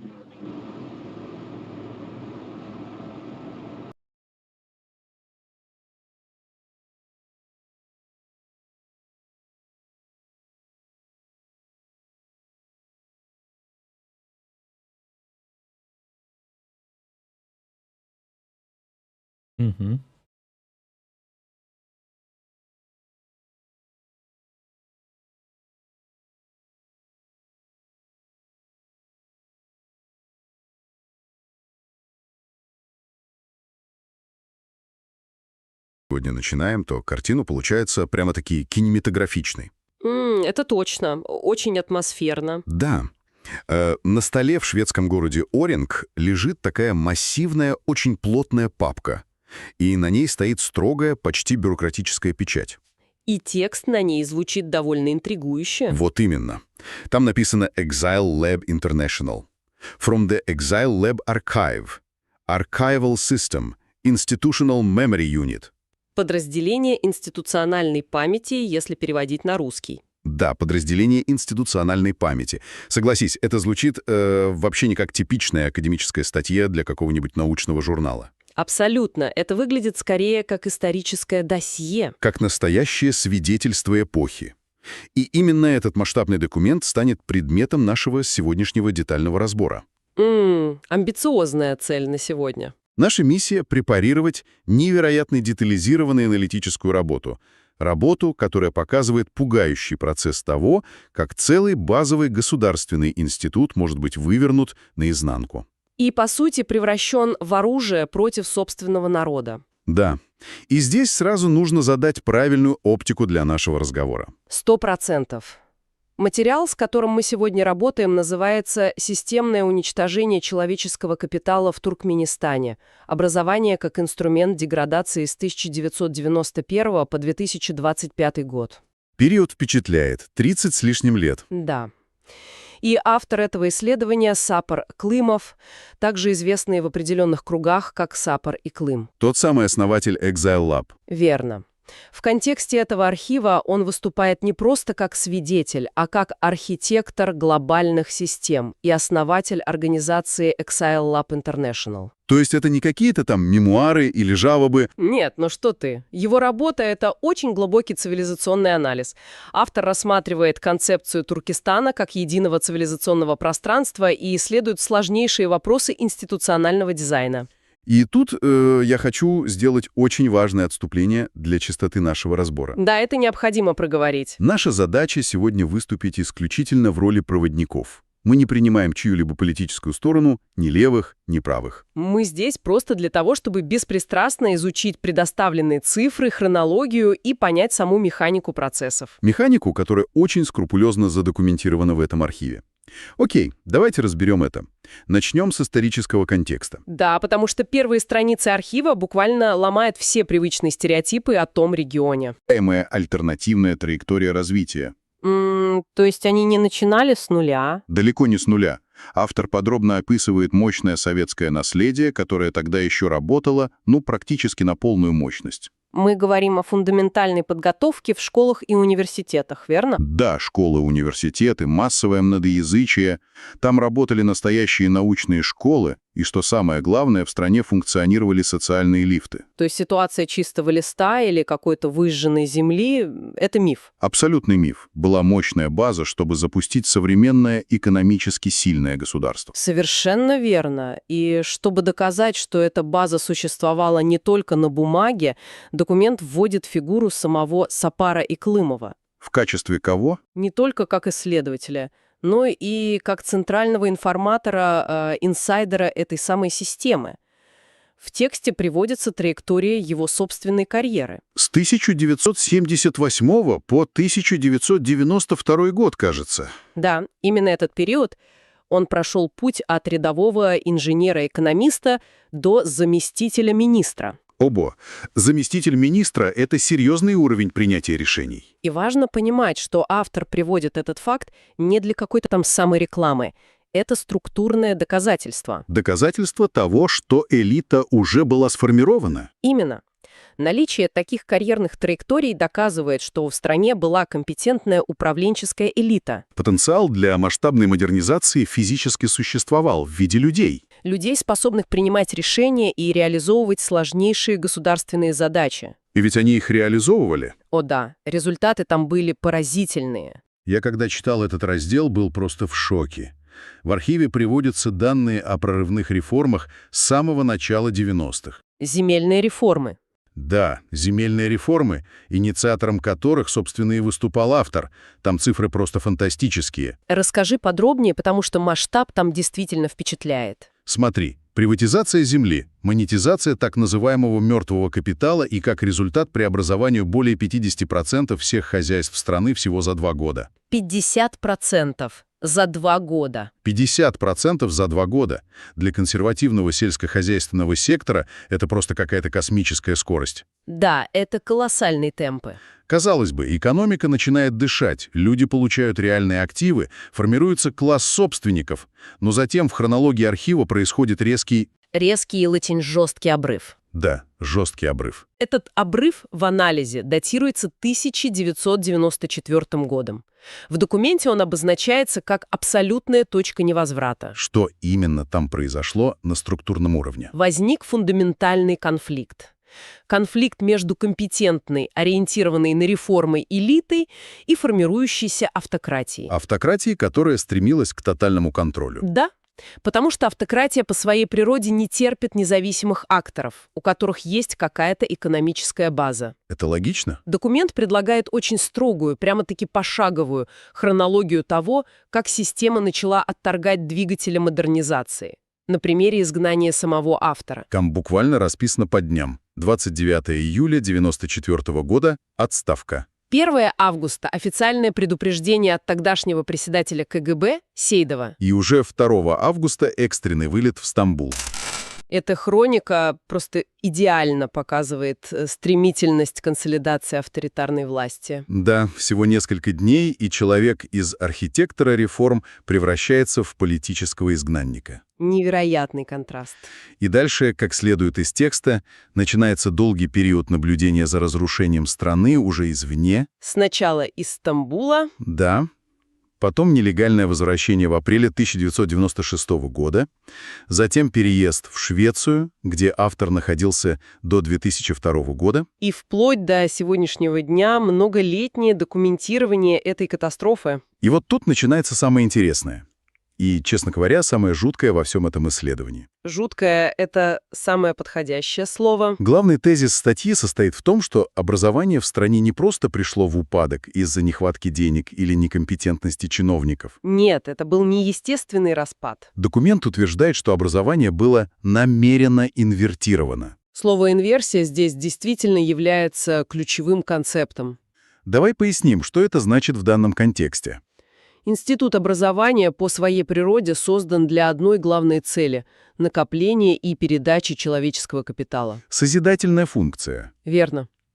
Но согласно архивам Exile Lab, этот институт был буквально взломан, перепрограммирован государством. Его превратили в инструмент системного уничтожения этого самого капитала. То есть это квалифицируется не как побочный эффект каких-то плохих реформ. Именно так. Это описывается как встроенное, осознанное структурное насилие. Подожди, чтобы понять всю механику этой инверсии, давай посмотрим на конкретные цифры из документа, потому что, когда я это читал, мне казалось, что это сценарий какой-то мрачной антиутопии. Да, цифры там говорят сами за себя. Посмотри, как происходило сокращение сроков обучения. Начальная школа срок обучения урезают с 4 лет до 3. Основная школа с 7 лет до 5. А средняя школа, тут в тексте просто черным по белому написано «ликвидирована полностью». Ликвидировано полностью, это просто не укладывается в голове. А высшее образование? Вместо классических 5-6 лет обучение сокращено до 2 лет. 2 года на получение высшего образования. За это время студент едва успевает понять, где вообще находится университетская библиотека, не говоря уже о том, чтобы стать нормальным инженером или врачом. А аспирантура? Тоже полностью ликвидирована. То есть вся эта архитектура передачи сложных знаний была просто снесена бульдозером. под корень. Да. И для академического описания вот этого процесса автор вводит очень мощный и страшный концепт. Концепт эпистемицида. Да. Если геноцид — это физическое уничтожение людей, то эпистемицид — это целенаправленное уничтожение способов производства знания. И центральную роль в этом процессе сыграла книга Рухнама. О да, этот момент в архиве разобран очень подробно. Документ подчеркивает, что она не просто была добавлена в школьную программу как какой-то дополнительный предмет. Она подменила с собой вообще все. Абсолютно все. Историю, литературу, философию, фундаментальную науку. Все это было вытеснено тотальной идеологизацией. И параллельно с этим государство предельно жестко заблокировало изучение иностранных языков. А без языков нет доступа к международным базам данных. Нет доступа к исследованиям, к научному обмену. Возникает искусственная, глухая изоляция от мирового информационного потока. То есть из школ выходят люди, которые буквально умеют читать только один идеологический текст. И это породило совершенно уродливую социальную мутацию. То, что автор называет экономикой фиктивного образования. Да, потому что если реальных знаний не дают, а сроки обучения абсурдно короткие, бюрократическая машина все равно продолжает генерировать бумаги. Возникает огромная индустрия симулякров. Массовая продажа дипломов. Люди платят гигантские коррупционные платежи за эти корочки. Корочки, которые не обеспечены вообще ни одной прочитанной книгой по специальности. Расцветает индустрия фиктивных диссертаций. Формально у тебя в стране вроде бы есть дипломированные хирурги, архитекторы. Но по факту это абсолютная пустота. И самое страшное, как отмечает документ, это колоссальный вывод валюты из страны на оплату этого фиктивного статуса. И здесь особенно увлекательно то, что этот архив не останавливается на каких-то общих социологических абстракциях. Да, там очень много конкретики. Он переходит к строгой, беспощадной, количественной оценке ущерба. Автор берет на себя задачу буквально оцифровать последствия этого структурного насилия над обществом. И цифры демонстрируют масштаб институционального краха. Давай их назовем. Пострадали 1760 школ, 25 высших учебных заведений. более 70 тысяч преподавателей лишились работы или были вынуждены стать частью этой коррупционной эффективной системы. Около 1 миллиона школьников и 100 тысяч студентов прошли через этот конвейер деградации. Миллион детей. Это просто невообразимо. Но знаешь, какая метрика в этом документе пробивает сильнее всего? Это показатель, который автор называет потерянными человека годами. Да, я обратила на это внимание, цифра шокирует. В архиве приводится цифра 70 миллионов человека лет утраченного человеческого капитала. 70 миллионов лет! 70 миллионов лет неизученной физики, ненаписанных программных кодов, неразвитого критического мышления. Это астрономическое количество времени, которое было буквально украдено у целой нации. Если попытаться по-настоящему осознать эту цифру, становится очень жутко. А если перевести этот эпистемицид в сухие макроэкономические показатели? То провал, согласно подсчетам в документе, приобретает просто катастрофические масштабы. Утраченный ВВП за эти годы оценивается в сумму от 150 до 200 миллиардов долларов. А затраты населения на то самое эффективное образование, все эти взятки, покупка дипломов, Они составили около 90 миллиардов долларов. Плюс вывод капитала в размере 36 миллиардов долларов. то есть если сложить все это вместе. Совокупный ущерб от сознательной деградации оценивается в сумму от 250 до 300 миллиардов долларов. 300 миллиардов долларов – это цена решения превратить школы в инструмент подавления. Огромная цена. Но от этих макроэкономических абстракций документ делает очень резкий переход к конкретным человеческим судьбам. Потому что уничтожение образования не происходило в вакууме. Да, оно шло рука об руку с физическим террором против тех, кто мог бы этому сопротивляться. В тексте очень подробно описываются события конца 2002 года.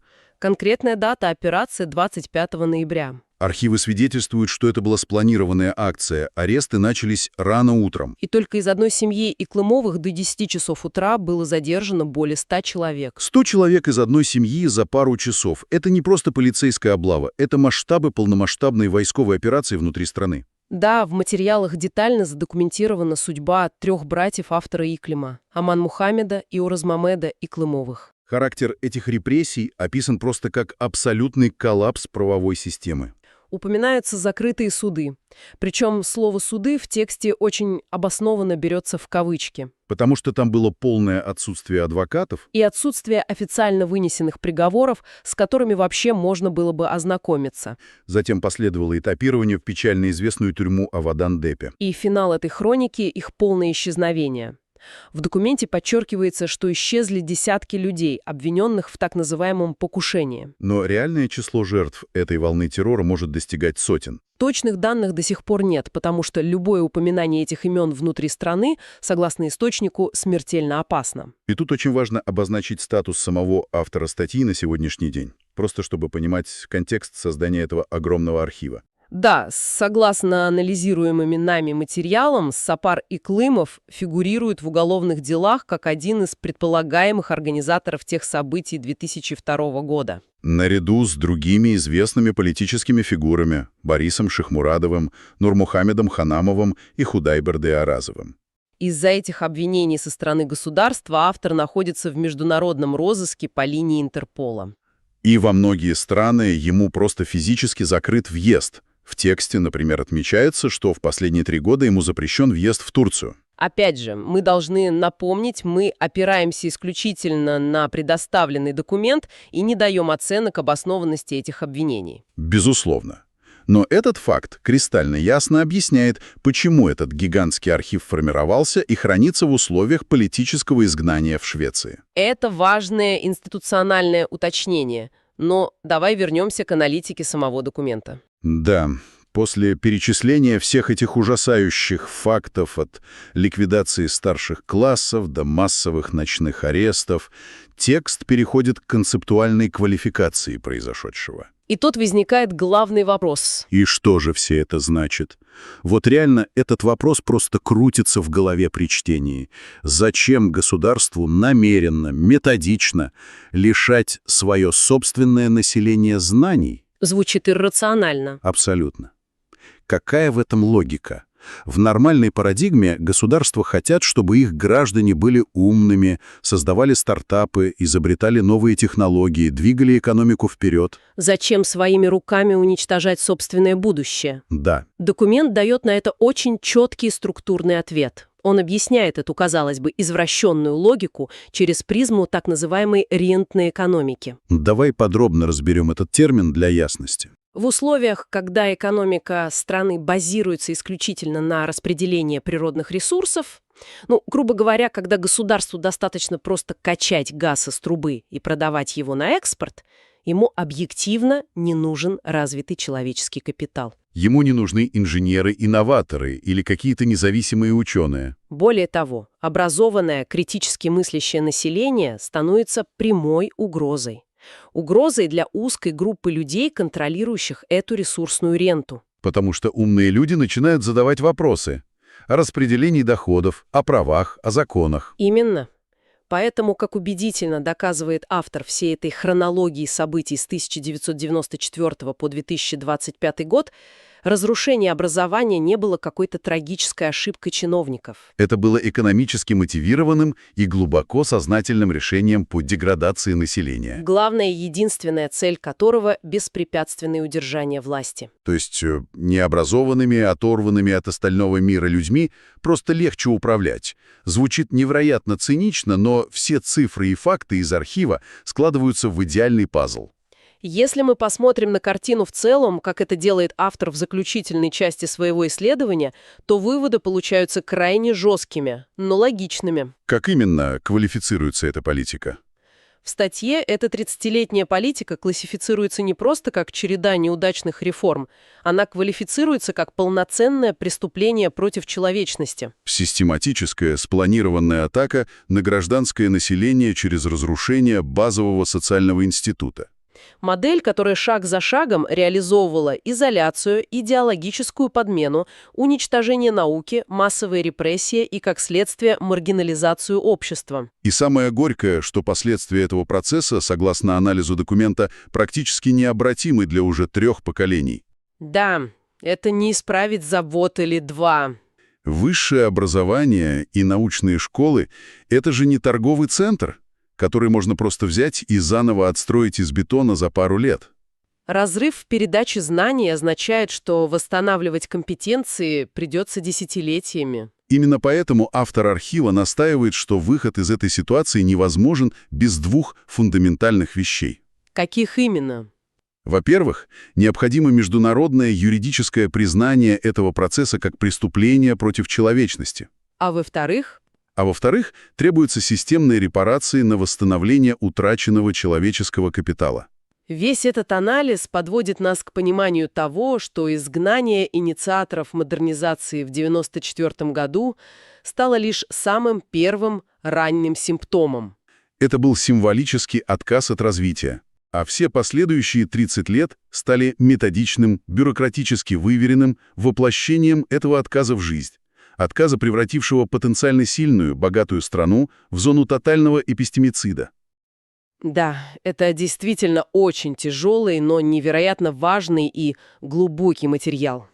Давай подведем итог нашему исследованию. Мы начали с одной строгой печати на папке в шведском архиве организации Exile Lab International, а развернулось это в масштабную анатомию разрушения умов целой нации. Мы увидели, как надежды начала 90-х годов, успешные экономические реформы и компетентная элита столкнулись с бетонной стеной консолидации авторитарной власти. Как школы и университеты из мест силы, где должно коваться будущее, превратились в инструменты структурного насилия и контроля. И мы увидели итоговую пугающую цену этого процесса – до $300 миллиардов экономического ущерба. И немыслимый 70 миллионов человека-лет, буквально стертых в пустоту. И все это на фоне реальных человеческих трагедий, тайных судов и массовых исчезновений.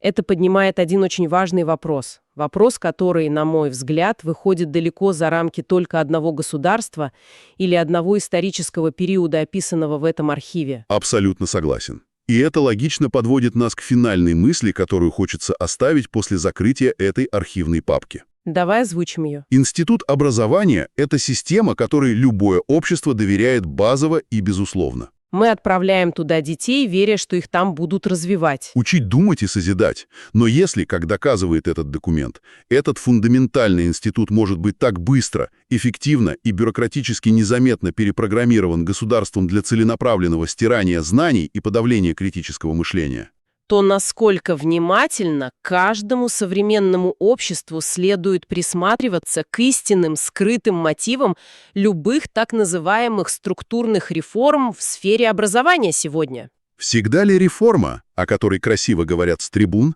означает улучшение?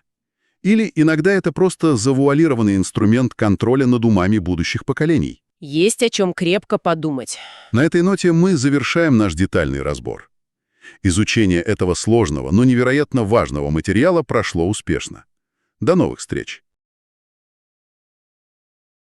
I want you to close your eyes for just a second. Okay. Imagine I've just placed this heavy, dust-covered stack of papers right on the desk in front of you. Like a physical archive. Exactly. You can practically smell that old paper smell. You know, that musty archival scent. Right, like a library basement that hasn't been opened up in 30 years. Yeah. And right on top of this stack, there's a stamp. A physical ink stamp. It's circular and pressed in this really faded bureaucratic green ink. I mean, it looks like something straight out of a Cold War spy novel. Or a classified file that you really shouldn't be looking at. It definitely has that do not open vibe. Yeah. Around the rim, in these very severe capitalized letters, it says XiLab International, an archival system. And then dead center, it reads Institutional Memory Unit. It creates a very specific atmosphere before you even read a single word. It really does. It feels heavy.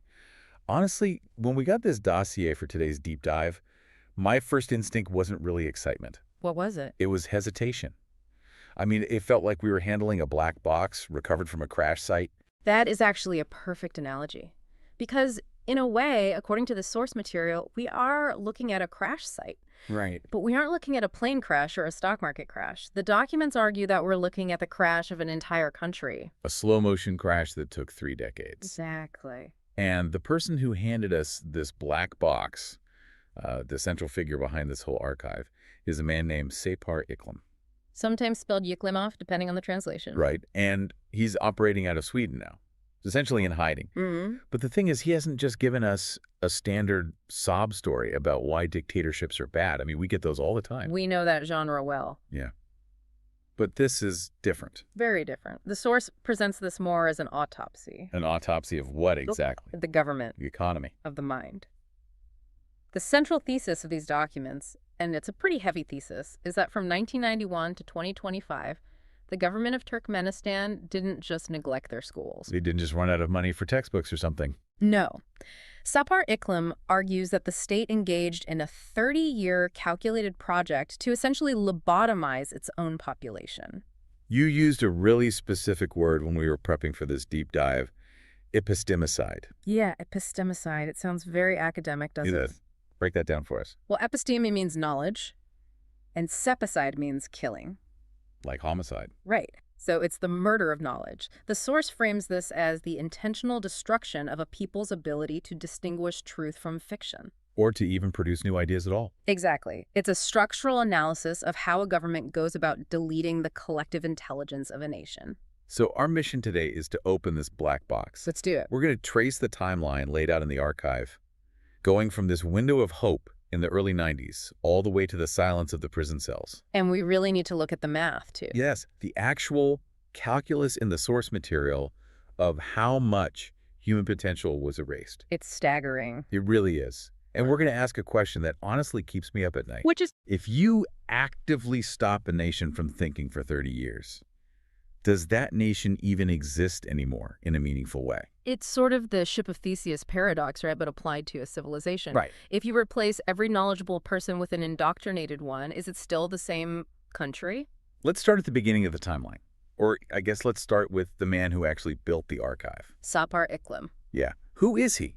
Because looking at his bio in the source material, He really wasn't a rebel. Not at all. He wasn't some guy holding a protest sign in the street or throwing Molotov cocktails. Far from it. If you met Sapar Iklim in, say, 1985 or 1990, you would have seen the ultimate insider. Okay. He is described in the files as a global systems architect. But back then, he was what we would call a Soviet technocrat. What does that actually mean in this context? Because I think of technocrat and I think of Silicon Valley guys. Right. Or maybe some boring guy in a suit in Brussels writing regulations, Think less Silicon Valley and more, well, like a Chernobyl control room. but without the explosion. Exactly. At least not yet.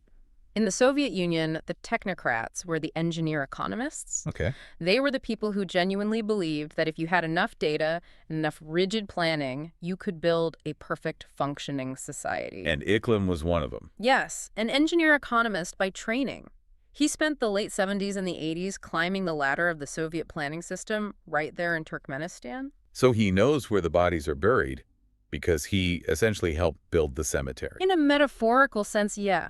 He knows the machinery of the state because he was one of its mechanics. He wasn't guessing how the government worked. No, he was turning the knobs. And this is really crucial for you to understand as we dive into this.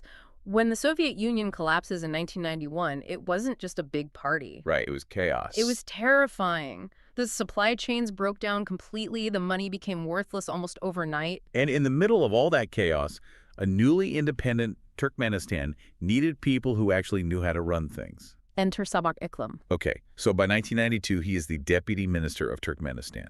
He is sitting right at the right hand of power. And the dossier describes this period, roughly 1991 to 1994, as a window of opportunity. Yes. I was honestly really surprised by this part of the notes, because we usually think of these Central Asian dictatorships as being sort of doomed from day one. Right. We look back at history and think, well, of course it ended up totally authoritarian. Yeah, but Iklim's archive says they were actually building something real back then. According to his records, they were really trying. And I think this is why the tragedy outlined in the source hits so much harder. Because it wasn't inevitable. Exactly. Iklim was spearheading major land reform. And this isn't just dry policy stuff. This was revolutionary for a post-Soviet state. What was he doing exactly? He was taking these collective farms, these massive, inefficient Soviet behemoths where nobody really owned anything, and he was privatizing them, monetizing what they called dead capital. The source has a crazy statistic here. He transformed over 50% of farm households in 2 years. 2 years. That is light speed for any government bureaucracy. It's unheard of. Usually land reform of that scale takes decades. But it shows us two really important things about that window of time. Okay, what's the first? First, the state could move fast when it actually wanted to. The administrative capacity was clearly there. And the second? There was an actual trajectory toward what we might call a Norwegian model, a functioning market economy. The Norway of Central Asia. Yeah, think about it. Small population, massive natural gas reserves, high education levels. Right, because the Soviets left them with near 100% literacy rates, didn't they? Yes, excellent math and physics education across the board. They had the capital and the human resources. So Iklim and his peers were basically on the runway, revving the engines. Ready to turn the country into a wealthy modern state. I can almost picture it. It's 1993. The Soviet flags are coming down. There's this huge energy in the air. People like Iklim working 18-hour days thinking they are building the future. But the archive notes that this was basically an illusion, right? A golden age illusion. Yeah.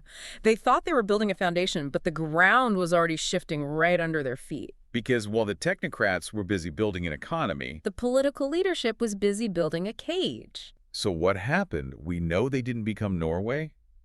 1994 happened, what Iklim calls the inversion. The inversion. That's the specific term used in the source material. It's the moment where the arrow of progress didn't just stop moving forward, it spun around 180 degrees. The timeline in the archive for this part is so specific, it reads like the opening scene of a political thriller. It really does. July 29th, 1994. Walk us through it. So Iklim realizes the reforms are dead.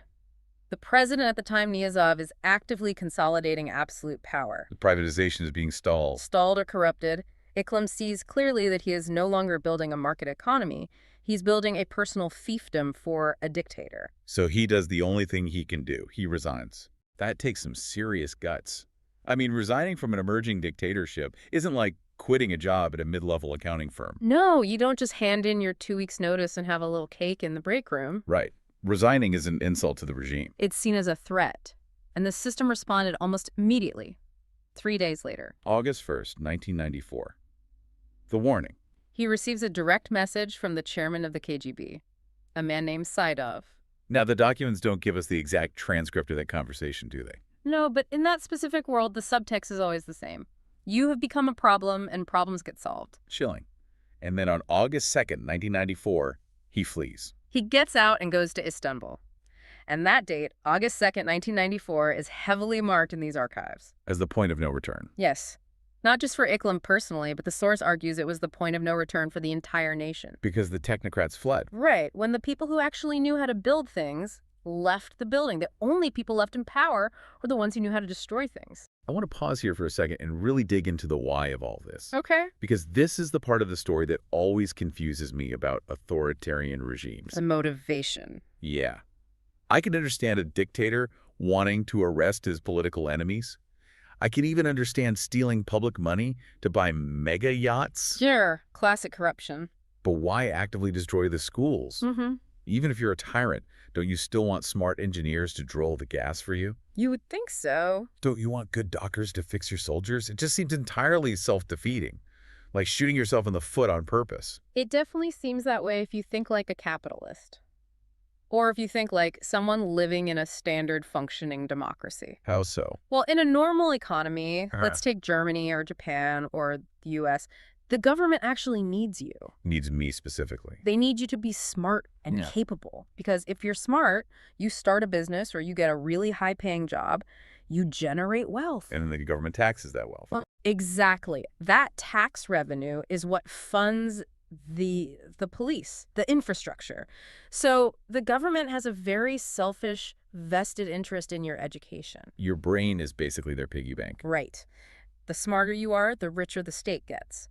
But now look at Turkmenistan through the lens of Iklim's analysis. Okay. It's what economists call a rentier state, a rent-seeking economy.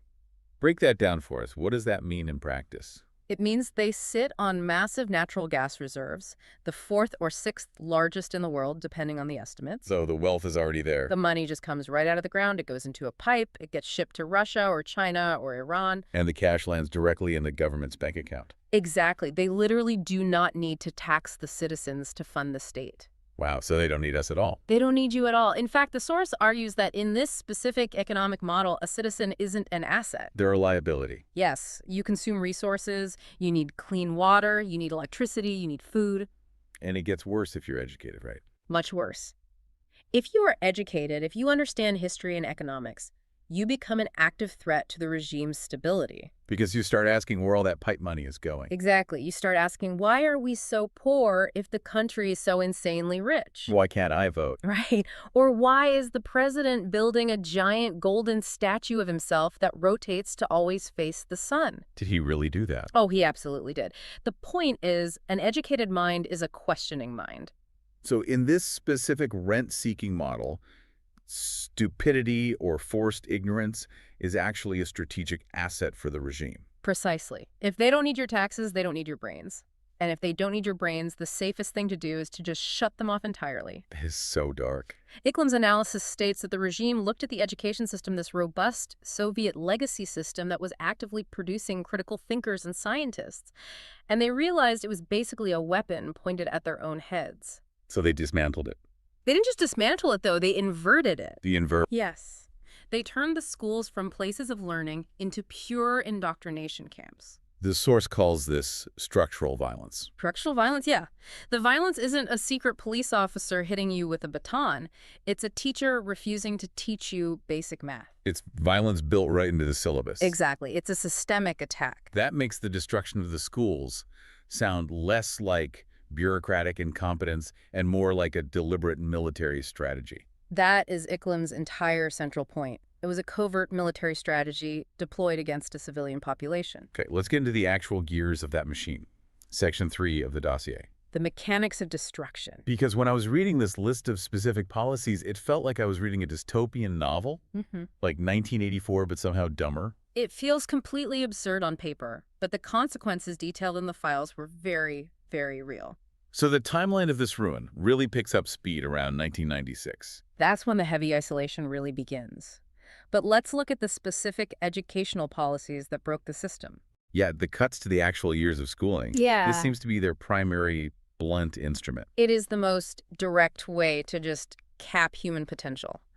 They started by slashing primary school from 4 years down to 3. Okay. Then they slashed basic education, what we'd call middle school, from 7 years down to 5. So you're just aggressively pushing kids out of the classroom earlier and earlier. But here is the real kicker. This is the policy that truly destroys a future economy, according to the source. What do they do? Secondary high school. Totally liquidated. Abolished. Abolished completely. Wait, need to make sure I'm understanding this correctly. So a kid finishes their basic education at what, 14 or 15 years old? Around there, yeah. And then what? There's just no high school to go to? For a significant period of time, yes, the entire concept of a full 10 or 11-year secondary education was dismantled. So what did the teenagers do? They were sent out to work in the fields or just sent home. That is wild. Mm-hmm. And what about the few who actually made it to a university level? The regime reduced higher education degree programs from 5 or 6 years down to just 2 years. 2 years. To get a full university degree? Yes. I mean, I spent 2 years just trying to figure out where the library was when I was in college. Right, it's nothing. You cannot train a doctor in 2 years. You definitely can't train a civil engineer to build a safe bridge in 2 years. No, you really can't. And according to the dossier, that was exactly the point.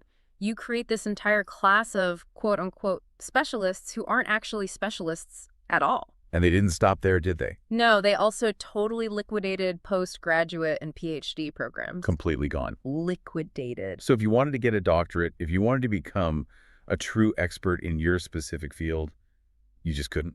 Not inside the country anyway. Yeah. The entire mechanism for creating new experts was turned off. Wow. Imagine a country where suddenly absolutely no new scientists are being made. No new historians, no new professors. It creates a massive generational gap. A gap that is practically impossible to fill later. You completely severed the link between the older Soviet-trained intelligentsia and the incoming youth. And it wasn't just about the physical time spent in school either. It was heavily about what they were actually studying during those few years. Right. The curriculum replacement. We have to talk about the Rukhnama. The Book of the Soul. This book, I've actually seen pictures of it online. It looks almost like a holy religious text. It was treated exactly as one. It was written allegedly anyway by the first dictator, Sepur Murat Niyazov.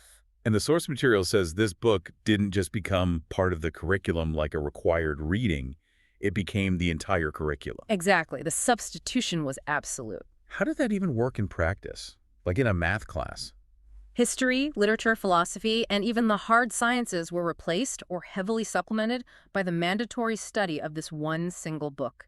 That is hard to wrap my head around. Imagine going to a physics class, but instead of learning Newton's laws of motion, you are forced to recite these weird moral platitudes written by the president about how to be a good Turkmen citizen. So bizarre. Or imagine going to a history class, and instead of learning about World War II or the actual Silk Road, you just learn this totally fabricated mythology centered entirely around the leader's personal family tree. It's the literal definition of state indoctrination. It is the definition of epistemicide. They purposefully substituted actual empirical knowledge with pure ideology. And to make sure that the students couldn't go find real knowledge somewhere else, they implemented a strict language ban, right? Yeah. Blocking foreign languages. Which basically acts as a firewall for the mind. Exactly. If you can't read English or Russian or French, you can't read the global internet. You can't read international scientific research. You can't even read the international news. You are entirely trapped inside the information bubble that the state has manufactured for you. The dossier uses a really strong word for this: narcotization. Like they drug the entire population. But not with heroin, with forced ignorance. Right. They kept the population in this perpetual stupor. A fake golden age where they were constantly told on state TV that they were the happiest people on earth while their actual capacity to understand the world was being surgically removed. And then, of course, wherever there is a void, corruption rushes in to fill it. The economy of fiction. Because even in a totally broken system, people still need jobs, right?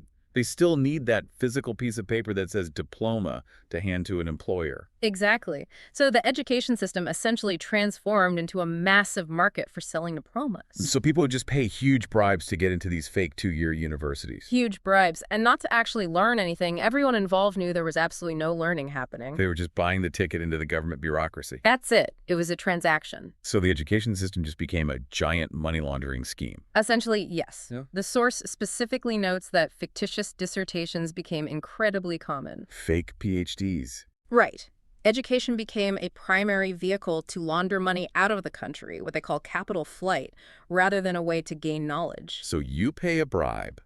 The money goes to some corrupt official. The official moves the money offshore to a safe haven, and you get a worthless piece of paper. Everyone in that transaction wins except the country itself. And the future. And the future. I want to skip ahead to Section 4 of the dossier now, because the actual numbers they provide here, they really stop me cold. You're looking at the calculus of loss. I actually had to reread this part 3 times to make sure I wasn't just seeing a massive typo. The human years metric. 70 million human years. That is the number Sapar Iklim put on the paper. Yes. 70 million years of lost potential. Now, I have to play the skeptic here for a minute. Fair enough. That sounds like a completely made-up number. It sounds like a sci-fi concept. How do you even begin to calculate something like that objectively? It definitely sounds impossible at first glance, doesn't it? But if you actually sit down with the basic demographics, the math is actually terrifyingly simple. Okay, walk me through it. Convince me. All right, let's start with the basics from the source. It's a cumulative sum. You have a massive cohort of school children. The files estimate roughly 1 million students in the system at any given time. Okay, 1 million kids. Now the state drastically cuts mandatory schooling. Let's say, conservatively, they lose 3 years of schooling per child compared to the standard international baseline. Okay, so 1 million kids times 3 years. That's 3 million lost years right there in just one cohort. Correct. But that is just the quantity of time lost. Now you have to look at the quality. Right. For the remaining years, they actually are sitting in a classroom, let's say those 5 to 7 years. What are they actually learning? The Ruknama, the dictator's book. Exactly. They aren't learning math, science, or critical thinking. So Iklim argues you have to heavily discount those physical years in the classroom, too. Because it's empty time. If a child sits in a desk for a full year but learns absolutely nothing of value, Right. is that truly a year of education? No, it's dead time. It's a completely lost year. So when you sum up the physical years, completely cut, plus the years completely wasted on fake curriculum across the entire population. Over a 30-year period. Yes, over 30 years.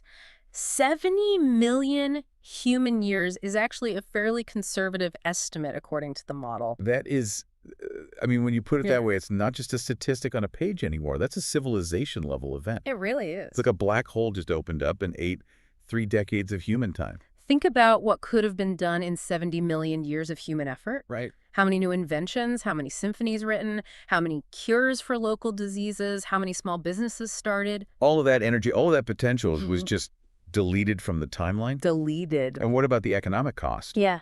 Did they put a dollar amount on this? They did. The dossier estimates the lost GDP, meaning the wealth that would have been created if these generations had been properly educated and productive, at between 150 to 200 billion dollars. 200 billion. And that's just the lost potential. That's on top of the money actually spent maintaining the fake system, right? Right. The files estimate that $90 billion was spent funding this system that produces absolutely nothing of value. Plus the capital flight from the bribes. Exactly. Another $36 billion taken straight out of the country via corruption. So what's the grand total? The total economic damage is estimated at $250 to $300 billion. For a country the size of Turkmenistan, that is an economic crater that you can basically see from space. It's an absolute apocalypse for development, Yeah. and the source argues very strongly that this isn't something you can just fix with a quick IMF reform package or a new president. Because the damage is baked into the population. This damage affects the next 3 generations minimum. How so? Well, you have parents who are systematically uneducated now, trying to raise children who are currently not being educated, and they're all being taught by teachers who themselves were never properly educated. Wow, so the cycle of incompetence just becomes completely self-perpetuating. It locks itself in. It's incredibly grim, but it's also very abstract, right? Human capital lost, GDP epistemicide. These are really big, heady academic concepts. They are.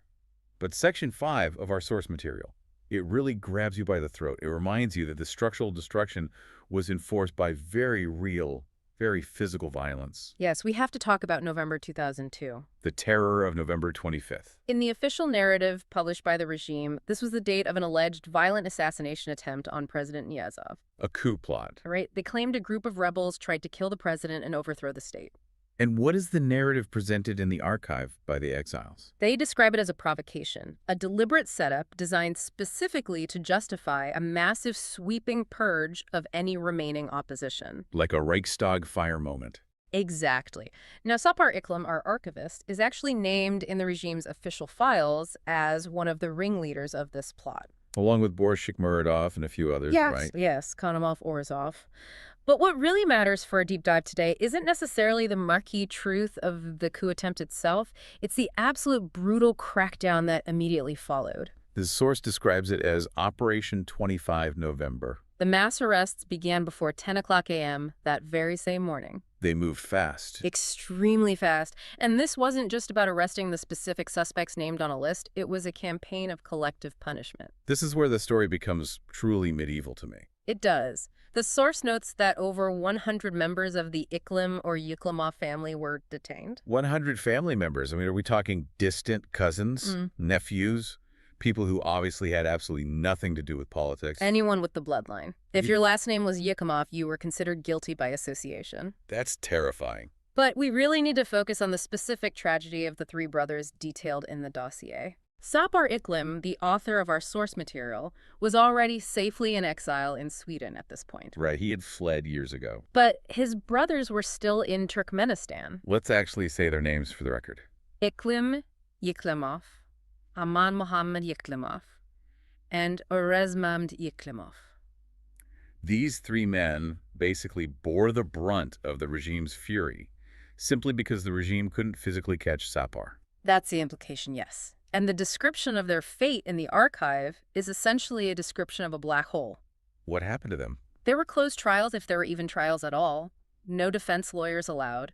No due process whatsoever. They were thrown into the system and sent straight to Ovadan Depe. We should probably explain what Ovadan Depe is for our listeners who might not be familiar with it. Because I looked it up after reading the notes, and honestly, the satellite photos alone are completely terrifying. It is widely considered one of the most notorious prisons in the entire world. Right in the middle of nowhere. Built right in the middle of the Karakum Desert. And it was specifically designed from the ground up to house political prisoners. It's a place of absolute silence. Silence is the goal. Once you go in, you do not come out, and absolutely no news ever comes out.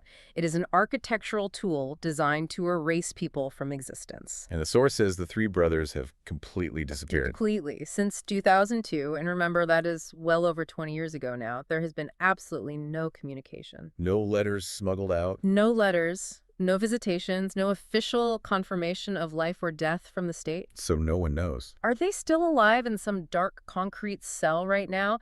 Did they die 20 years ago from torture or disease?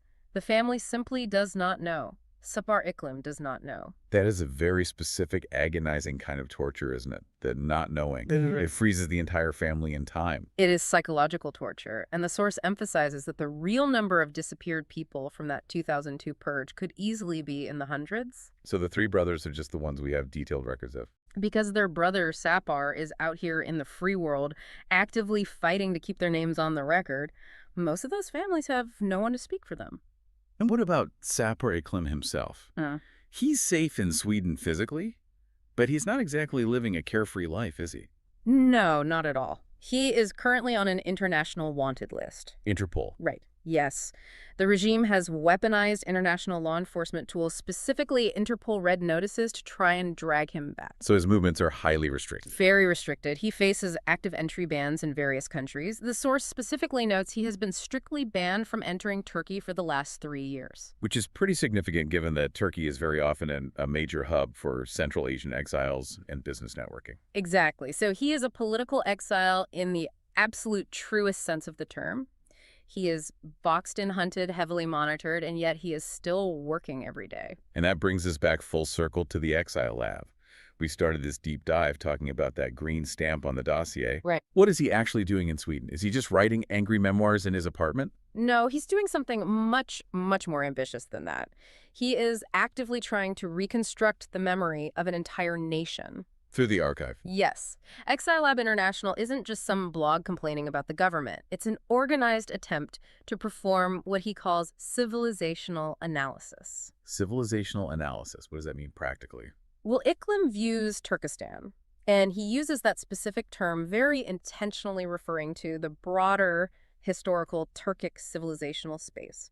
He views it as a coherent cultural entity that has been artificially fragmented by modern geopolitics and dictatorships. So his goal is to stitch it back together. His goal is to reconstruct the true historical narratives that the regime actively destroyed. To preserve the actual truth that was paved over by the Ruknama and the state propaganda. Exactly. So he's essentially acting as the external hard drive for a country that intentionally wiped its own internal memory. That is a really perfect analogy. If the regime's primary weapon was epistemicide, the killing of the knowledge system, then Exile Lab is the backup server hidden safely off-site. Documenting everything. They are documenting the actual crimes, yes, but they are also desperately trying to preserve the fundamental idea of what the country could have been. And maybe what it could be again someday. If the regime ever falls. The source material concludes with a final verdict. It's obviously not a legal verdict from a literal court of law, but a moral and historical one. Yes. The authors argue forcefully that the actions of the regime across these 3 decades constitute a crime against humanity. And they explicitly link the 2 major pillars of our deep dive today right now, the 2002 terror and the education inversion. They do. How do they connect those 2 things in the final analysis? Think of it as a coordinated pincer movement. The physical terror in 2002 removed the current generation of people who could think. The political opposition, the technocratic elite, the brothers. And the education inversion. That ensured that absolutely no new people who could think would ever rise up to replace them. Wow. It was a simultaneous war on the present and a war on the future. Creating a state at war with its own future. That is a deeply haunting phrase from the text. And the implications for any eventual recovery are incredibly stark. The source states that recovery is actually impossible without immense international recognition and formal reparations, doesn't it? Yes, because you can't just flip a democratic switch and magically fix 70 million lost human years of education. You can't just print new money to replace $250 billion of generational damage. It requires a massive civilizational rebuild. It really makes you look at the whole concept of nation building completely differently. I mean, usually we hear that term and we think about pouring concrete, building roads, bridges, power plants. Physical infrastructure. Right. But Sapar Iklim is telling us through this archive that the most critical infrastructure of any nation is totally invisible. It's the mind. It's the capacity to learn and think critically. And if you destroy that, the physical roads and the gas bridges simply don't matter in the long run. So as we wrap up this deep dive today, we're basically left with this one lingering image. A man sitting in an office in Sweden. Damping documents with faded green ink, just trying to prove to the world that his civilization actually still exists. It's a tragic arc, honestly. From being a highly hopeful technocrat back in 1992, genuinely believing he could build a modern market economy, to becoming the solitary archivist of a destroyed civilization in 2026. But it's also a deeply necessary arc. Because without this archive, without Sapar Iklim handing us this black box, we wouldn't even know what was actually lost. They'd be completely blind to it. We would just look at a quiet dictatorship on a map and assume, well, that's just how things naturally are over there. Precisely. The regime relies on that assumption. The silence is their ultimate weapon. The archive breaks that silence. Here is the final question I really want to leave our listener with today. We so often take our own baseline education for granted. We complain about homework or dealing with student loans or sitting through boring lectures. Right. But Sapar Iklim's incredibly dark story forces us to ask a question that is almost philosophical. You know, there's that old philosophical riddle, right? If a tree falls in the forest and no one is around to hear it, does it actually make a sound? Sure. Classic. ICLIM is effectively asking a much darker version of that same riddle. What is it? If a nation falls into total forced ignorance and absolutely no one is allowed to write down its true history and no one is allowed to read the books that came before, does that nation actually still exist? Or is it just a random collection of people merely surviving on a piece of land? That is the ultimate terror of epistemicide. Knowledge is really only valuable when it can be understood and actively applied by a population. When a state forcefully breaks that chain of transmission, they break the human experience itself. I want you to look at that green stamp in your mind's eye just one more time. Institutional Memory Unit. It's powerful. It's not just a bureaucratic logo. It's a profound act of defiance. It's one man saying to a regime that tried to erase him, I remember. And as long as at least one person remembers the erasure isn't completely successful, memory is the final battlefield. We really want to thank you for joining us in this deep dive into the Exile Lab archives today. It's definitely been a heavy one, but a massively important one. Indeed. It really forces us to count the invisible cost of lost years in our own societies, even if the scale is completely different. Take care of your own human capital, everyone. Go read a book you're told you aren't supposed to read. Ask a loud question you aren't supposed to ask. We will see you on the next deep dive. Goodbye. And we're out.